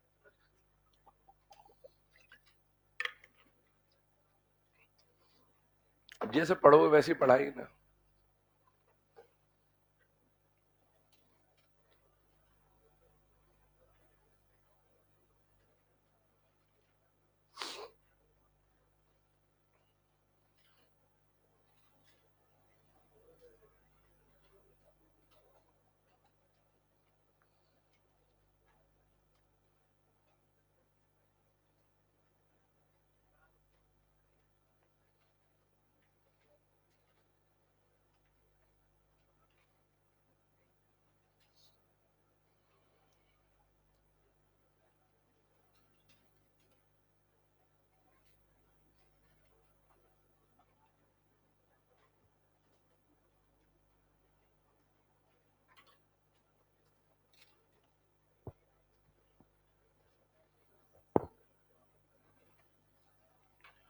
तो ध्यान रखिएगा, पॉलीफ्लोराइड और पॉलीक्लोराइड आयन एग्जिस्ट नहीं करता है, कारण आपके सामने लिखा है। फ्लोरीन के पास तो डी ऑर्बिटल होता ही नहीं है, क्लोरीन ब्रोमीन आयोडीन के पास डी ऑर्बिटल होता है, लेकिन क्लोरीन के अंदर साइज छोटा होने की वजह से इलेक्ट्रॉन इलेक्ट्रॉन का रिपल्शन बहुत ज्यादा होता है, जिसको आप बोल सकते हैं कि इंटर इलेक्ट्रॉनिक रिपल्शन काफी ज्यादा है, और इसीलिए Cl3 माइनस एग्जिस्ट नहीं करता। But Br3 minus I3 minus में डी ऑर्बिटल भी है और साइज भी ज्यादा है, इसलिए ये आराम से एग्जिस्ट कर जाता है, ठीक है ना। इसमें से जो 14th वाला केस है, ये आपको एक रिएक्शन के फॉर्म में मेनली देखने को मिलता है, और वो रिएक्शन कुछ इस तरह की होती है कि जब आप KI का रिएक्शन I2 से कराते हैं तो फॉर्मेशन होता है बेटा KI3 का। तो ये जो रिएक्शन है ना, ये हमारे सिलेबस में एस ब्लॉक में हुआ करती थी, लेकिन अभी तो नहीं है। तो आप इसमें से बस K प्लस और K प्लस अगर हटा दें तो ये रिएक्शन क्या बन जाती है बेटा कि I2 का रिएक्शन जब आप I माइनस से कराएंगे तो किसका फॉर्मेशन होगा, I3 माइनस का, जिसको पॉली आयोडाइड आयन बोला जाता है। और इस पॉली आयोडाइड आयन के बारे में आगे जाके आप हाइब्रिडाइजेशन, शेप ज्योमेट्री वगैरह वगैरह बहुत सारी चीजें आपको पढ़नी भी होती है। अब ये लिखने के बाद यहां पर तो हमने बात करी बेटा एग्जिस्टेंस नॉन एग्जिस्टेंस की, कुछ और बातें आपको यहां पर बता दे रहा हूं, नोट बना के अलग से लिख लेना। हमने जैसे आज बात करी थी कि नाइट्रोजन की मैक्सिमम कोवेलेंसी कितनी होती है, 4। 4 का मतलब है उसमें 3 क्या बनेंगे, कोवेलेंट बॉन्ड, और एक क्या बनेगा बेटा, कोऑर्डिनेट बॉन्ड। तो एक और बात यहां पर ऐसी है, नाइट्रोजन के अलावा ऑक्सीजन के बारे में कभी पूछा जाए तो बेटा ऑक्सीजन का याद करिए, हमने पिछली क्लास में कोवेलेंसी जो पढ़ा था वो क्या पढ़ा था, 2, है ना, कि ऑक्सीजन का कोवेलेंसी 2 हो सकता है, लेकिन ये एक्सपांड नहीं कर पा रहा था, तो 4 और 6 नहीं हो पा रहा था। क्यों नहीं हो पा रहा था, क्योंकि ऑक्सीजन के बाद 2 लोन पेयर तो थे, लेकिन खाली डब्बे नहीं थे। पर क्या आज हमने सीखा कि लोन पेयर की मदद से कोऑर्डिनेट बॉन्ड भी बनाए जा सकते, तो यस, इसका मतलब है इसके पास 2 अनपेयर्ड इलेक्ट्रॉन है तो 2 तो कोवेलेंट बॉन्ड बना लेगा, और 2 लोन पेयर है तो 2 क्या बना लेगा, कोऑर्डिनेट बॉन्ड। मतलब ऑक्सीजन की मैक्सिमम कोवेलेंसी भी 4 होती है। बात एनसीईआरटी में लिखी हुई है, पी ब्लॉक ग्रुप नंबर 16 में लिखिएगा statement. Maximum covalency of oxygen is 4. Maximum covalency of oxygen is 4, but it rarely exceeds the covalency of 2.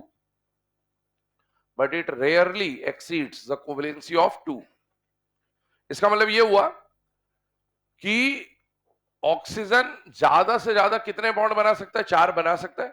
लेकिन प्रैक्टिकली जब हम देखते हैं, या बहुत सारे एग्जांपल जब हम देखते हैं, तो मोस्ट ऑफ द टाइम आपको ऑक्सीजन 2 बॉन्ड बनाते हुए ही दिख रहा होगा।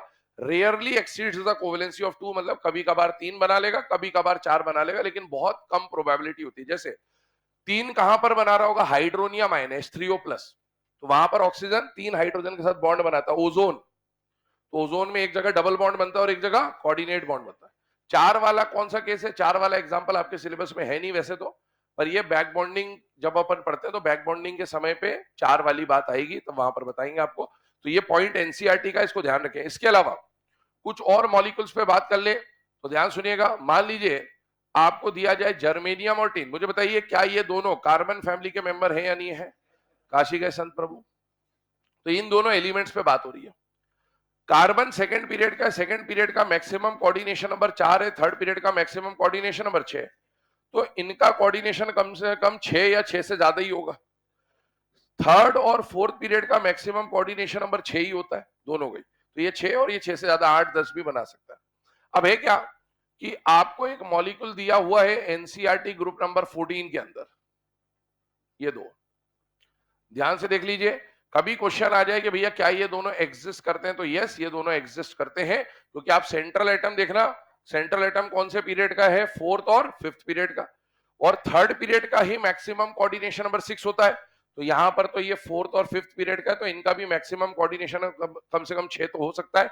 साइड एटम जो है, ये वाला साइड एटम इससे छोटा ही है, क्योंकि ये फोर्थ पीरियड का है और ये थर्ड पीरियड का है। और यहां पर भी साइड एटम OH है, याद करिए OH 10 इलेक्ट्रॉन वाला आयन है और कंपैरेटिवली छोटा होता है। तो कभी ये आयन दिख जाए कि क्या ये एग्जिस्ट करते हैं कि नहीं करते हैं, तो डायरेक्टली हमको पता होना चाहिए, क्योंकि हमको मेनली सेकंड और थर्ड पीरियड पढ़ना होता है। लेकिन ये आयन एनसीईआरटी ग्रुप 14 के अंदर मेंशन्ड है, तो कभी भी आपसे पूछा जा सकता है कि क्या ये आयन एग्जिस्ट करते हैं या नहीं करते, तो यस दे डू एग्जिस्ट।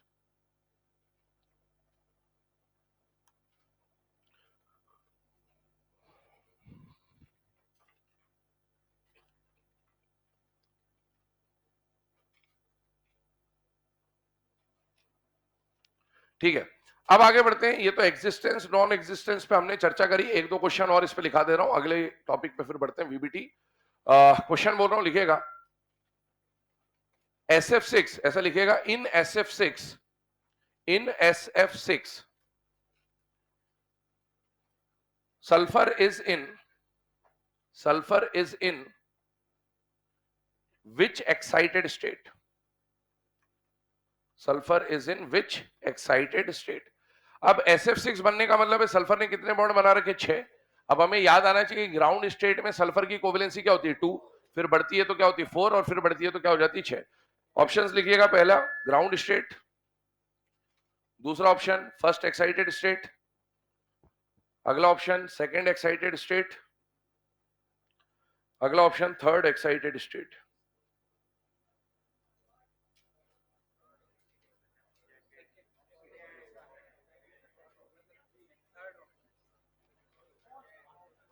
आ तो रहा है पर समझा नहीं पा रहे।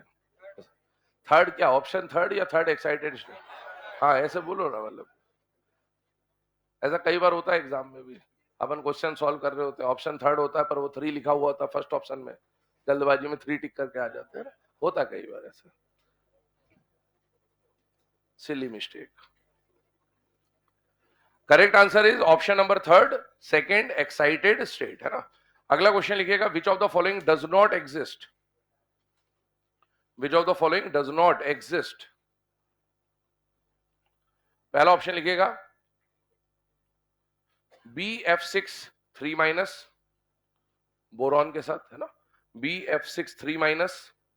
अगला लिखिएगा AlF6 3-।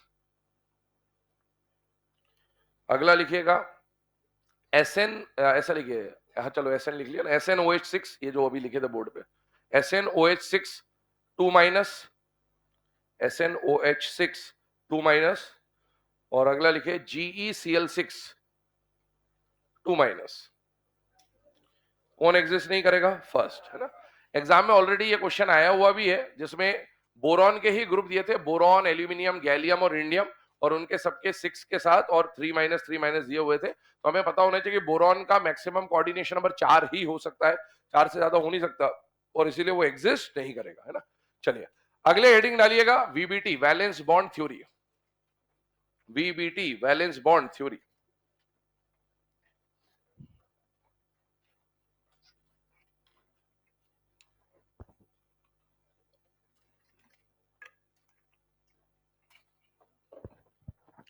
बाजू में ब्रैकेट बना के लिखिएगा, to compare bond strength, bond stability, to compare bond strength, bond stability, bond energy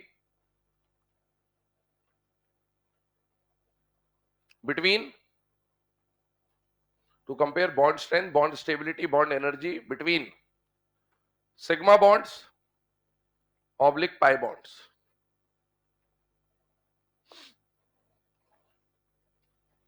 ठीक है, अब यहां पर ध्यान दीजिएगा, VBT की जब हम बात कर रहे हैं तो VBT क्या है क्या नहीं है, किस तरह से ये पूरा थ्योरी ऑपरेट होता है, उस पर चर्चा करते हैं। मैंने आपको शुरुआती जो पहला लेक्चर था केमिकल बॉन्डिंग का, वहां पर एक बात बोली थी कि ये जो पूरा केमिकल बॉन्डिंग का चैप्टर ना, ये एक हिस्ट्री के चैप्टर्स की तरह चलता है कि भैया कोई राजा आया, उसने कुछ दिन तक राज किया, कुछ उसके फायदे थे, कुछ ड्रॉबैक्स थे, फिर वो राजा फिर अच्छा काम नहीं कर पाया तो दूसरा राजा आया, फिर उसने, इस तरह चलता जाता है ना। यहां पर भी वैसी बात है कि जब कोई थ्योरी आई तो पहले कौन सी थ्योरी आई? ऑक्टेट। ऑक्टेट ने कुछ दिन तक सब कुछ समझा दिया कि सब कुछ ऑक्टेट के लिए बन रहा है, बन रहा है, बन रहा है। बाद में हाइपरवेलेंट, हाइपोवेलेंट मॉलिक्यूल आ गए, पता चल गया ऑक्टेट थ्योरी पूरी तरह से सही नहीं है। तो फिर अब ऑक्टेट थ्योरी को हटाया गया और फिर दूसरी थ्योरीज पे बात हुई। तो ऑक्टेट थ्योरी के बाद जो अगली थ्योरी हमको पढ़नी होती है वो कौन सी आती है? Valence bond theory. अब वैलेंस बॉन्ड थ्योरी क्या बताएगा? तो बेटा ऑक्टेट से और VBT के बीच में हमने एक बात तो सीख ली कि भाई कोवेलेंट बॉन्ड का जो फॉर्मेशन है, क्योंकि अब ये पूरा कोवेलेंट बॉन्ड वाला पार्ट है, सारी थ्योरीज आपको कोवेलेंट बॉन्ड में ही पढ़नी है ना। कोवेलेंट बॉन्ड का फॉर्मेशन कभी भी ऑक्टेट कंप्लीशन के लिए नहीं होता था, किस लिए होता था? अनपेयर्ड इलेक्ट्रॉन की पेयरिंग के लिए। अब इतना तो हमें पता चल गया कि अनपेयर्ड इलेक्ट्रॉन की पेयरिंग के लिए कोवेलेंट बॉन्ड बनेगा। जैसे मान लीजिए मैंने आपको कोई मॉलिक्यूल दिया, suppose the molecules are HF, HCl, HBr और HI। मॉलिक्यूल को चेक करिएगा, यहां पर हाइड्रोजन भी नॉन मेटल है और फ्लोरीन क्लोरीन ब्रोमीन आयोडीन भी नॉन मेटल है। नॉन मेटल का बॉन्ड क्या होता है बेटा? कोवेलेंट। और कोवेलेंट बॉन्ड का फॉर्मेशन ट्रांसफर से होता है या शेयरिंग से होता है? शेयरिंग को ही ओवरलैपिंग भी कहा जाएगा पूरे टॉपिक में, ध्यान रखिएगा ना। अब अगर हम देखें तो कोवेलेंट बॉन्ड का फॉर्मेशन याद करिए ऑक्टेट कंप्लीशन के लिए होता था या अनपेड की पेयरिंग? अनपेड की पेयरिंग। इसका मतलब है इसके पास भी एक अनपेड है और इसके पास भी एक अनपेड था, दोनों ने पेयरिंग कर ली। इसके पास तो होता है 1s1 कॉन्फ़िगरेशन और इनके पास होता है 2p5 या फिर 3p5 या फिर 4p5 या फिर 5p5। तो इन सबके पास ग्राउंड स्टेट में p5 है, मतलब p6 करने के लिए अभी इनके पास एक अनपेयर्ड इलेक्ट्रॉन है। तो इनके अनपेयर्ड ने पेयरिंग करी, यहां पर इनके भी अनपेयर्ड ने पेयरिंग करी। हमको ये पता चल गया कि इसमें भी कोवेलेंट बॉन्ड है, इसमें भी कोवेलेंट बॉन्ड है, कोवेलेंट बॉन्ड है, कोवेलेंट बॉन्ड है। बना कैसे? अनपेयर्ड की पेयरिंग से, अनपेयर्ड की पेयरिंग से, अनपेयर्ड की पेयरिंग से और अनपेयर्ड की पेयरिंग से। हर जगह कितने अनपेयर्ड की पेयरिंग हुई? एक एक अनपेयर्ड की पेयरिंग हुई है, इसलिए इनके बीच में कैसा बॉन्ड आएगा? सिंगल कोवेलेंट बॉन्ड आ जाएगा। हमें यह तो पता चल गया कोवेलेंट बॉन्ड क्यों बना, कैसे बना। लेकिन अब मुझे बताइए कि जब थोड़ा और आगे बढ़ा गया तो देखा गया कि भाई इसमें भी एक एक अनपेयर्ड की पेयरिंग हो रही है, एक एक अनपेयर्ड की पेयरिंग हो रही है, एक एक अनपेयर्ड की पेयरिंग हो रही है। अगर हर जगह एक एक अनपेयर्ड की पेयरिंग हो रही है तो बॉन्ड पैरामीटर्स पे बात हुई। बॉन्ड पैरामीटर्स मतलब bond angle, bond length, bond stability, bond energy, इनके ऊपर चर्चाएं होने लगी। जब देखा गया कि भाई सब जगह कंडीशन तो बिल्कुल सेम ही है, सेम है, तो क्या इन सबके बॉन्ड की स्ट्रेंथ भी सेम होगी, अलग अलग होगी? अलग अलग। ये हम जानते हैं आज के समय पे कि इनकी बॉन्ड स्ट्रेंथ सेम नहीं होती है, ना इनकी बॉन्ड एनर्जी सेम होती है, ना इनकी बॉन्ड लेंथ सेम होती है। तो भाई हो तो एक एक अनपेयर्ड इलेक्ट्रॉन का पेयरिंग ही रहा है हर जगह, सेम कहानी है, फिर भी एक का बॉन्ड स्ट्रेंथ ज्यादा और एक का बॉन्ड स्ट्रेंथ कम। याद करिए जब हमने हाइड्राइड्स का नेचर पढ़ा था, HFCl Br, तो हमने बोला था नीचे जाने पर बॉन्ड लेंथ बढ़ती जाएगी, सबसे पहले ऊपर वाला टूटेगा कि नीचे वाला? नीचे वाला। तो हमने ये सब बातें कर रखी है, मतलब इनकी बॉन्ड स्ट्रेंथ बराबर नहीं है। अब बराबर अगर नहीं है तो क्या कारण है कि इनकी बॉन्ड स्ट्रेंथ बराबर नहीं है या अलग अलग है? तो किसकी बॉन्ड स्ट्रेंथ कम होगी और किसकी बॉन्ड स्ट्रेंथ ज्यादा होगी, इसका पता कैसे चलेगा? तो उन सारी चीजों को एक्सप्लेन करने के लिए एक थ्योरी बनाई गई जिसका नाम क्या है? Valence bond theory. तो इस थ्योरी के अंदर हम क्या पढ़ने वाले हैं वो ऑलरेडी आपके सामने लिखा हुआ है। We will be comparing the bond strength, bond stability, bond energy of sigma bonds या फिर पाई बॉन्ड। अब आगे सुनते हैं। ये सारा जो कंपैरिजन है ना, ये सारा कंपैरिजन थोड़ी देर के बाद आना स्टार्ट होगा, बट उससे पहले हमें यहां पर ओवरलैपिंग के बारे में पढ़ना होता है, क्योंकि सारी बॉन्ड स्ट्रेंथ स्टेबिलिटी जो है वो कहीं ना कहीं किसके ऊपर डिपेंड कर रही होगी? ओवरलैपिंग। तो आइए कुछ पॉइंट्स इसके हैं, वन बाय वन पॉइंट्स बोलते जा रहा हूं, उनको लिख लीजिए, फिर आगे डिस्कशन स्टार्ट करेंगे। पहला पॉइंट लिखिएगा,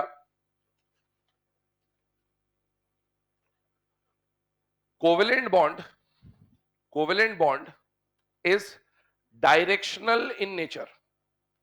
covalent bond is directional in nature. पहली बात याद करिएगा, जब हमने आयनिक बॉन्ड पढ़ा था तो आयनिक बॉन्ड के लिए हमने लिखा था कि आयनिक बॉन्ड नॉन डायरेक्शनल होता है, जबकि कोवेलेंट बॉन्ड हम लोग क्या लिख रहे हैं? डायरेक्शनल, है ना। क्यों है डायरेक्शनल, अभी उस पर चर्चा हो जाएगी ओवरलैपिंग पे। सेकंड पॉइंट लिखिएगा, covalent bond is formed for pairing of unpaired electron. Covalent bond is formed for pairing of unpaired electron. ये हम ऑलरेडी डिस्कस कर चुके हैं कि कोवेलेंट बॉन्ड का फॉर्मेशन जो होता है वो अनपेयर्ड इलेक्ट्रॉन की पेयरिंग के लिए होता है, उसका ऑक्टेट से कोई लेना देना नहीं होता है। अगला पॉइंट लिखें, covalent bond is formed bye overlapping of orbitals having unpaired electrons. Covalent bond is formed by overlapping of orbitals having unpaired electrons। मतलब ये हुआ कि अभी जिसको हम सिर्फ इतना बोल रहे थे कि कोवेलेंट बॉन्ड का फॉर्मेशन पेयरिंग से होता है, उस पेयरिंग को अब हम लोग यहाँ पर डिटेल में बोल रहे हैं कि पेयरिंग का मतलब क्या हो गया? अनपेयर्ड इलेक्ट्रॉन की पेयरिंग। अनपेयर्ड इलेक्ट्रॉन की पेयरिंग के लिए दो ऑर्बिटल्स को आपस में क्या करना पड़ेगा? ओवरलैप। कहने का मतलब क्या है? देखिए इधर HF की अगर हम बात करें तो हाइड्रोजन का जो अनपेयर्ड इलेक्ट्रॉन होता है वो किसमें होता है? 1s में। और फ्लोरीन का जब आप कॉन्फ़िगरेशन लिखते हैं तो हम लोग क्या बोल रहे हैं कि ये है 2s और ये है 2p। 2s में इसके कितने इलेक्ट्रॉन होते हैं? 2। और 2p में कितने इलेक्ट्रॉन होते हैं? 5। तो इसका ये जो अनपेयर्ड इलेक्ट्रॉन वाला ऑर्बिटल और इसका ये जो अनपेयर्ड इलेक्ट्रॉन वाला ऑर्बिटल है, इनको दोनों को कुछ इस तरह से आना पड़ेगा, कुछ इस डायरेक्शन में आना पड़ेगा कि ये और ये एक दूसरे से क्या हो जाए? ओवरलैप। ओवरलैप होने के बाद क्या दिखेगा कि ये डब्बे को उठा के इसके ऊपर रख दो, ऊपर रख दोगे तो ये एक डब्बा जब दूसरे के ऊपर आएगा, इसके इलेक्ट्रॉन का स्पिन ऑटोमेटिकली रिवर्स हो जाएगा, क्योंकि एक डब्बे में आने वाले दोनों इलेक्ट्रॉन का स्पिन सेम नहीं होता। तो ये जैसे ही इसके ऊपर आएगा तो देखने में ऐसा लगेगा कि डब्बा तो एक ही है, लेकिन इलेक्ट्रॉन कितने आ गए, दो। इसी को हम ऐसा बोल देंगे कि दोनों ने ओवरलैप करके क्या कर ली है, पेयरिंग ऑफ इलेक्ट्रॉन। ये इसके साथ ओवरलैप कर जाएगा, इसे कंडीशन बना लेगा। तो बेटा कोवेलेंट बॉन्ड का फॉर्मेशन जो होगा वो पेयरिंग से होगा। पेयरिंग का मतलब है एक्चुअल में ओवरलैपिंग के बारे में हम लोग बात कर रहे हैं। अगला पॉइंट लिखिएगा, for overlapping, for overlapping orbitals must approach towards each other.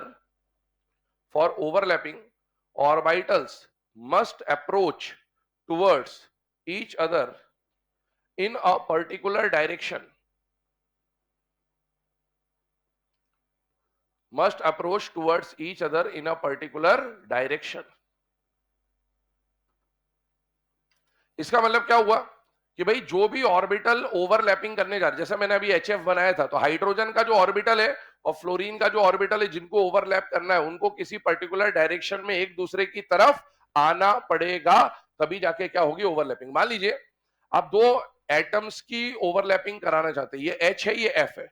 अब इस पूरे टॉपिक में हम ऐसा भी बोल सकते हैं कि दो एटम की ओवरलैपिंग हो रही है, या हम ऐसा भी बोल सकते हैं कि दो ऑर्बिटल्स की ओवरलैपिंग हो रही। बात एक ही, एटम के अंदर ही कौन बैठा हुआ है, ऑर्बिटल। जब हम बोल रहे हैं कि दो एटम या दो ऑर्बिटल को ओवरलैप करना है, ओवरलैपिंग वही करेगा जिसके पास क्या होगा, अनपेयर्ड इलेक्ट्रॉन। पहली बात ये ध्यान रखिएगा ना। अब ओवरलैपिंग करने के लिए क्या होगा कि ये एटम और ये एटम को अगर ओवरलैप करना है, तो ऐसा तो हो नहीं सकता ना कि ये इधर चला जाए और ये इधर चला जाए और ओवरलैपिंग हो जाएगी, पॉसिबल ही नहीं है। ओवरलैपिंग के लिए दोनों एटम को एक दूसरे के तरफ आना पड़ेगा, they must approach towards each other. लेकिन जब अप्रोच करेंगे ना एक दूसरे की तरफ, तो उसका कोई डायरेक्शन होगा। इस पूरे कॉन्सेप्ट में ओवरलैपिंग में एक टर्म आएगी हमारे सामने, टर्म का नाम होता है इंटर न्यूक्लियर एक्सिस। क्या टर्म होता है? तो ये जो दो ऑर्बिटल होंगे ना, ये एक दूसरे की तरफ जब आएंगे तो आने का कोई एक डायरेक्शन होगा। डायरेक्शन या तो एक्स एक्सिस होगा, या तो वाई एक्सिस होगा, या फिर जेड एक्सिस होगा। जिस डायरेक्शन में ऑर्बिटल एक दूसरे की तरफ आएंगे, उस एक्सिस को हम लोग एक नाम दे देंगे। क्या नाम देंगे? Inter nuclear axis. तो ऑर्बिटल को एक दूसरे की तरफ किसी पर्टिकुलर डायरेक्शन में आना पड़ेगा, तभी जाके उनकी क्या होगी, ओवरलैपिंग। और इसीलिए कोवेलेंट बॉन्ड को क्या बोला गया है, डायरेक्शनल बोला गया है, क्योंकि ओवरलैपिंग करने के लिए उनको किसी ना किसी डायरेक्शन में आना जरूरी है। आयनिक बॉन्ड में डायरेक्शन का कोई रोल नहीं था। क्यों नहीं था?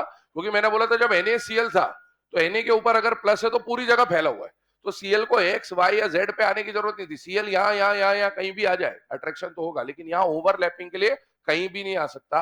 ओवरलैपिंग के लिए एक पर्टिकुलर डायरेक्शन में ही एक दूसरे की तरफ आना जरूरी है। अगला पॉइंट लिखिएगा, strength of covalent bond, strength of covalent bond, ये लिखिएगा, directly proportional to extent of overlapping.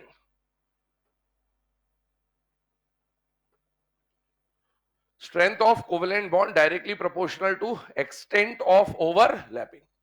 मैंने आपको बोला इस टॉपिक में हम लोगों ने ये देखा कि HF, HCl, HBr, HI जब बॉन्ड बनाने जा रहे हैं तो उनके बीच में क्या हो रही होगी बेटा, ओवरलैपिंग। ओवरलैपिंग के लिए ऑर्बिटल एक दूसरे की तरफ आएंगे, ओवरलैप करेंगे, लेकिन कहां पर कोवेलेंट बॉन्ड स्ट्रॉन्ग बनेगा और कहां पर कोवेलेंट बॉन्ड वीक बनेगा, उसके लिए हमें क्या पहचानना पड़ेगा, उनकी एक्सटेंट ऑफ ओवरलैपिंग। कहने का मतलब क्या, इधर देखिएगा, मान लो ये दो ऑर्बिटल है और ये दो ऑर्बिटल आपस में ओवरलैपिंग करके क्या बनाना चाहते हैं, कोवेलेंट बॉन्ड। पहला केस देखिएगा, मान लीजिए इन्होंने इतना ही ओवरलैप किया, ठीक है, कितना ओवरलैप करा, इतना। पहले वाले में इतना ही ओवरलैप हुआ, और एक दूसरा केस ले रहे हैं जिसमें इतना ओवरलैप हो गया।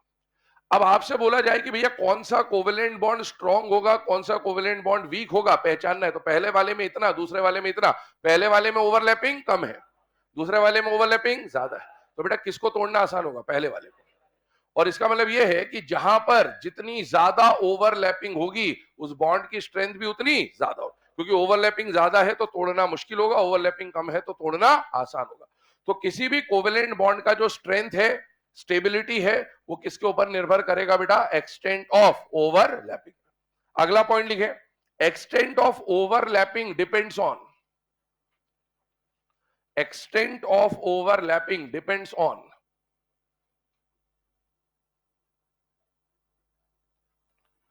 extent of overlapping depends on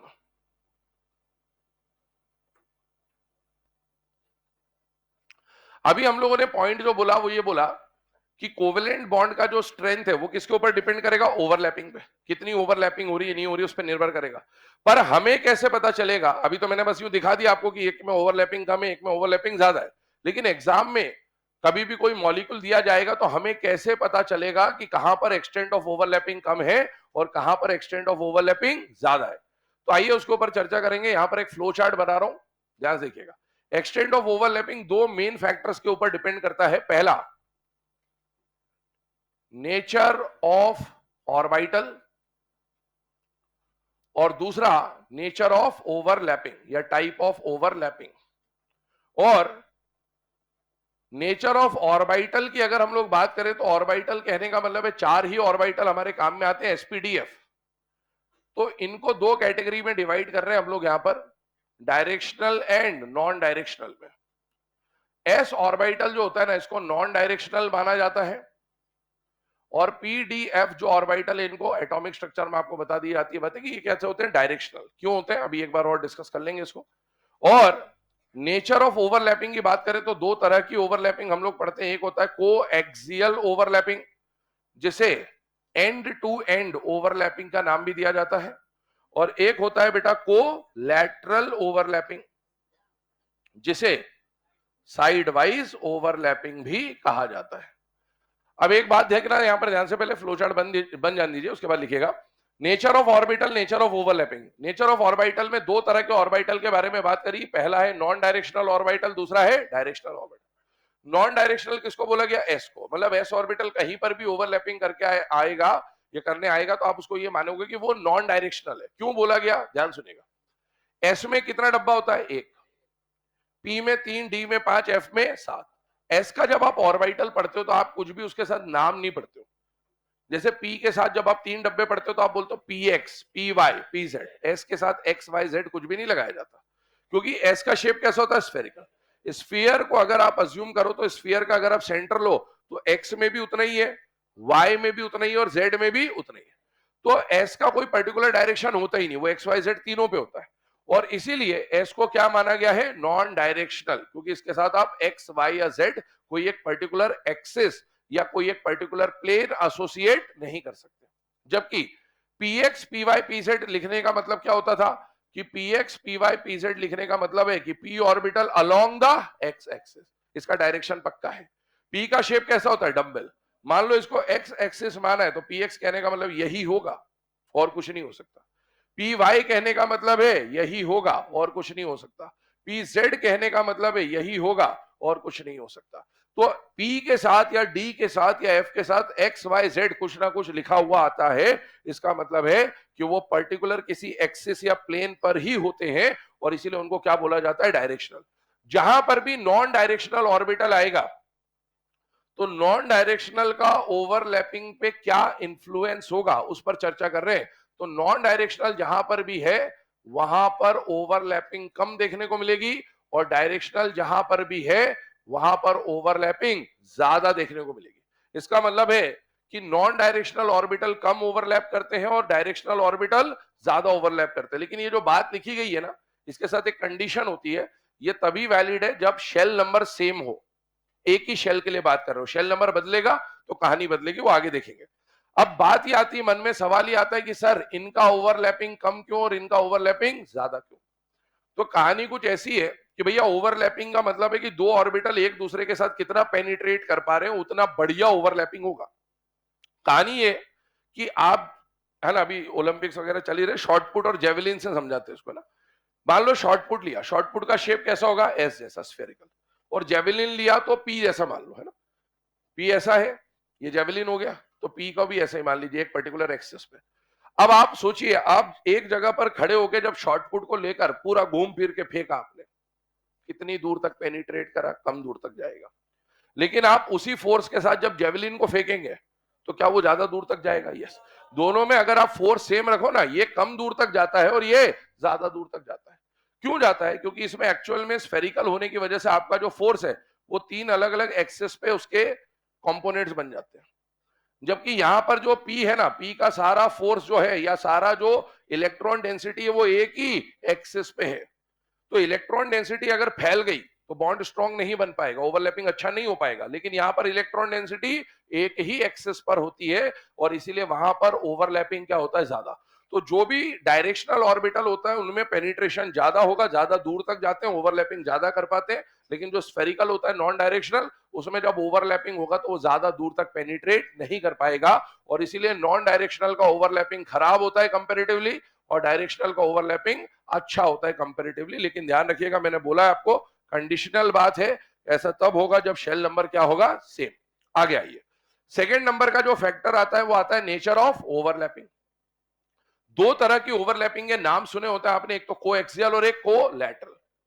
coaxial को एक और नाम बोला गया है एंड टू एंड और कोलैटरल का एक और नाम बोला गया है साइड वाइज। बेटा कोएक्सियल ओवरलैपिंग से बनने वाला बॉन्ड होता है सिग्मा और कोलैटरल या साइड वाइज से बनने वाला बॉन्ड होता है पाई। एंड आई होप इतना सबको पता है कि सिग्मा और पाई में से ज्यादा स्ट्रॉन्ग कौन होता है, सिग्मा।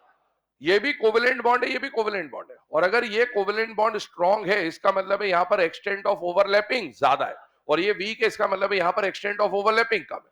तो बेटा कोएक्सियल वाले केस में जो ओवरलैपिंग का एक्सटेंट देखा जाएगा वो ज्यादा देखा जाएगा, तभी सिग्मा बॉन्ड स्ट्रॉन्ग होता है। और कोलैटरल में जो एक्सटेंट ऑफ ओवरलैपिंग देखा जाएगा वो कम देखा जाएगा। कारण क्या है वो अभी डिस्कस हो जाएगा, पहले फ्लो चार्ट बना लीजिए, पढ़ रहे हैं यही है अभी।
चलिए, है ना। अब ये जो फ्लो चार्ट बनाया बेटा अभी हम लोगों ने, इसमें जो सेकंड वाला पार्ट है नेचर ऑफ ओवरलैपिंग, है ना, टाइप ऑफ ओवरलैपिंग, अब यही हमें डिस्कस करना है कि दो तरह की ओवरलैपिंग होती है, एक होती है कोएक्सियल और एक होती है कोलैटरल।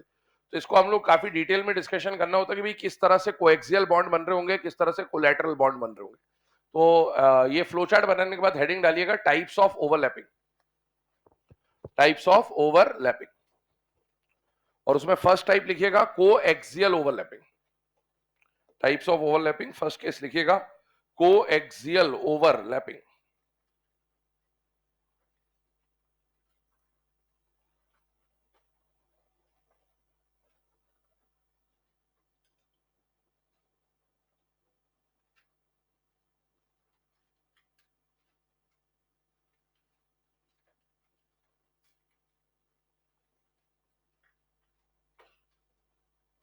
कोएक्सियल ओवरलैपिंग का एक और नाम आपको बता दिया गया है, उसको क्या बोला जा सकता है बेटा, एंड टू एंड ओवरलैपिंग। ठीक है, लिखना स्टार्ट करेंगे इसके बारे में। दो तीन पॉइंट है, पहला पॉइंट लिखिएगा, when two atomic orbitals when two atomic orbitals having unpaired electrons when two atomic orbitals having unpaired electrons overlap with each other overlap with each other along along the internuclear axis along the internuclear axis। ठीक है, ध्यान सुनना। Coaxial overlapping का मतलब क्या हो गया, नाम में देखें तो यहां पर एक्सियल आ रहा है, मतलब किसी एक्सिस के बारे में बात कर रहा है, को का मतलब सेम, है ना। तो अगर दो atomic orbital along the internuclear axis on the same internuclear axis overlap करते हैं, यहां पर ध्यान रखना दो चीजें आएंगी, एक्सिस पर ओवरलैपिंग की बात चल रही है। तो अगर दो एटॉमिक ऑर्बिटल एक्सिस पर ओवरलैप करते हैं तो उसे क्या बोला जाएगा, एंड टू एंड। अब इसको हम डायग्रामेटिकली देखेंगे, पहले पॉइंट लिखा दे रहा हूं, सेकंड नंबर पे लिखेगा, इसी में है ना, कोएक्सियल में ही दूसरा पॉइंट है। By this overlapping sigma bond is formed, by this overlapping sigma bond is formed.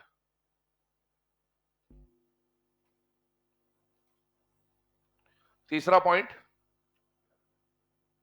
यहां देखिएगा, इसको एक डायग्राम से रिप्रेजेंट कर रहे हैं। मान लीजिए ये जो एक्सिस मैंने आपके सामने बनाई है, इसको हमने क्या बोल दिया बेटा, इंटरन्यूक्लियर एक्सिस। अब तीन एक्सिस मैंने आपको बोला हमारे सामने होगी, एक्स वाई और जेड। फिलहाल में ये जो एक्सिस है इधर से इधर जो जा रही है, इसको हम लोग क्या मान रहे हैं, एक्स। और इस एक्स एक्सिस पर है ना, एक्सिस के ऊपर अगर ओवरलैपिंग का जो इलेक्ट्रॉन क्लाउड आ रहा है, ये जो इलेक्ट्रॉन आपको दिख रहा है, ये इलेक्ट्रॉन डेंसिटी है। और ये इलेक्ट्रॉन डेंसिटी कौन सी बेटा, ओवरलैपिंग हो जाने के बाद वाली इलेक्ट्रॉन डेंसिटी है। तो अगर electron density on the internuclear axis आती है तो इस तरह की ओवरलैपिंग को हम लोग क्या बोल रहे होंगे, कोएक्सियल। ये डायग्राम बना लीजिए, इसका मीनिंग क्या है वो अभी देखते हैं।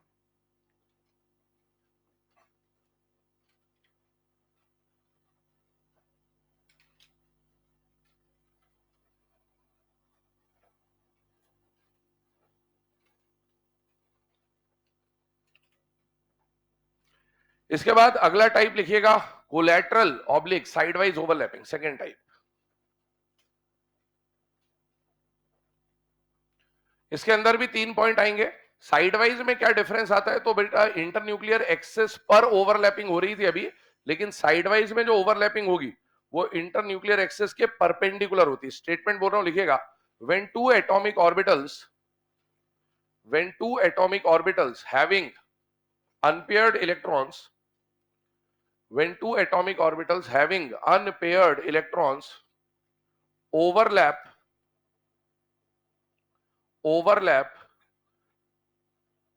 above and below the internuclear axis, overlap above and below the internuclear axis, bracket में लिखिएगा, perpendicular to the internuclear axis. Above and below भी बोल सकते हैं, और इसका एक और टर्म यूज होता है, perpendicular to the internuclear axis. इसी में सेकेंड पॉइंट बनाइएगा, बाय दिस ओवरलैपिंग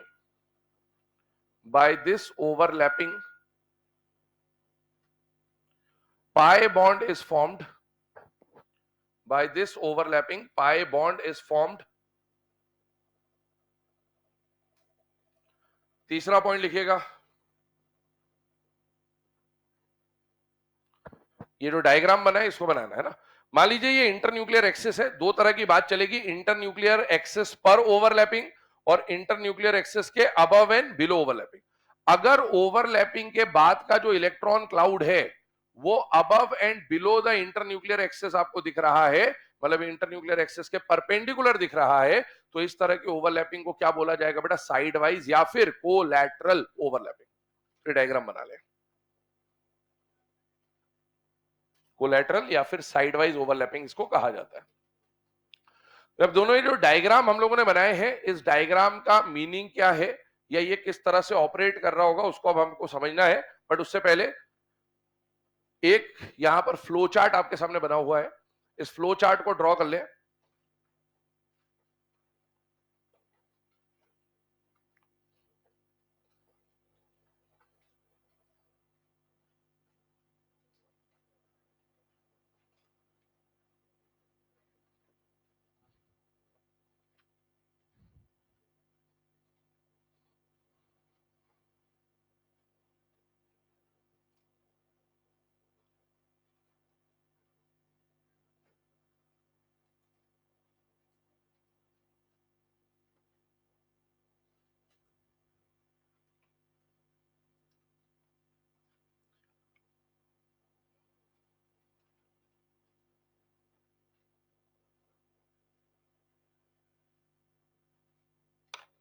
ठीक है, तो ये फ्लो चार्ट जो है इसको बना लो। अभी हमने सिर्फ आज पॉइंट लिखे हैं, इसके बारे में भी समझा कुछ भी नहीं है, तो समझने का काम कल ही स्टार्ट करेंगे। ठीक है।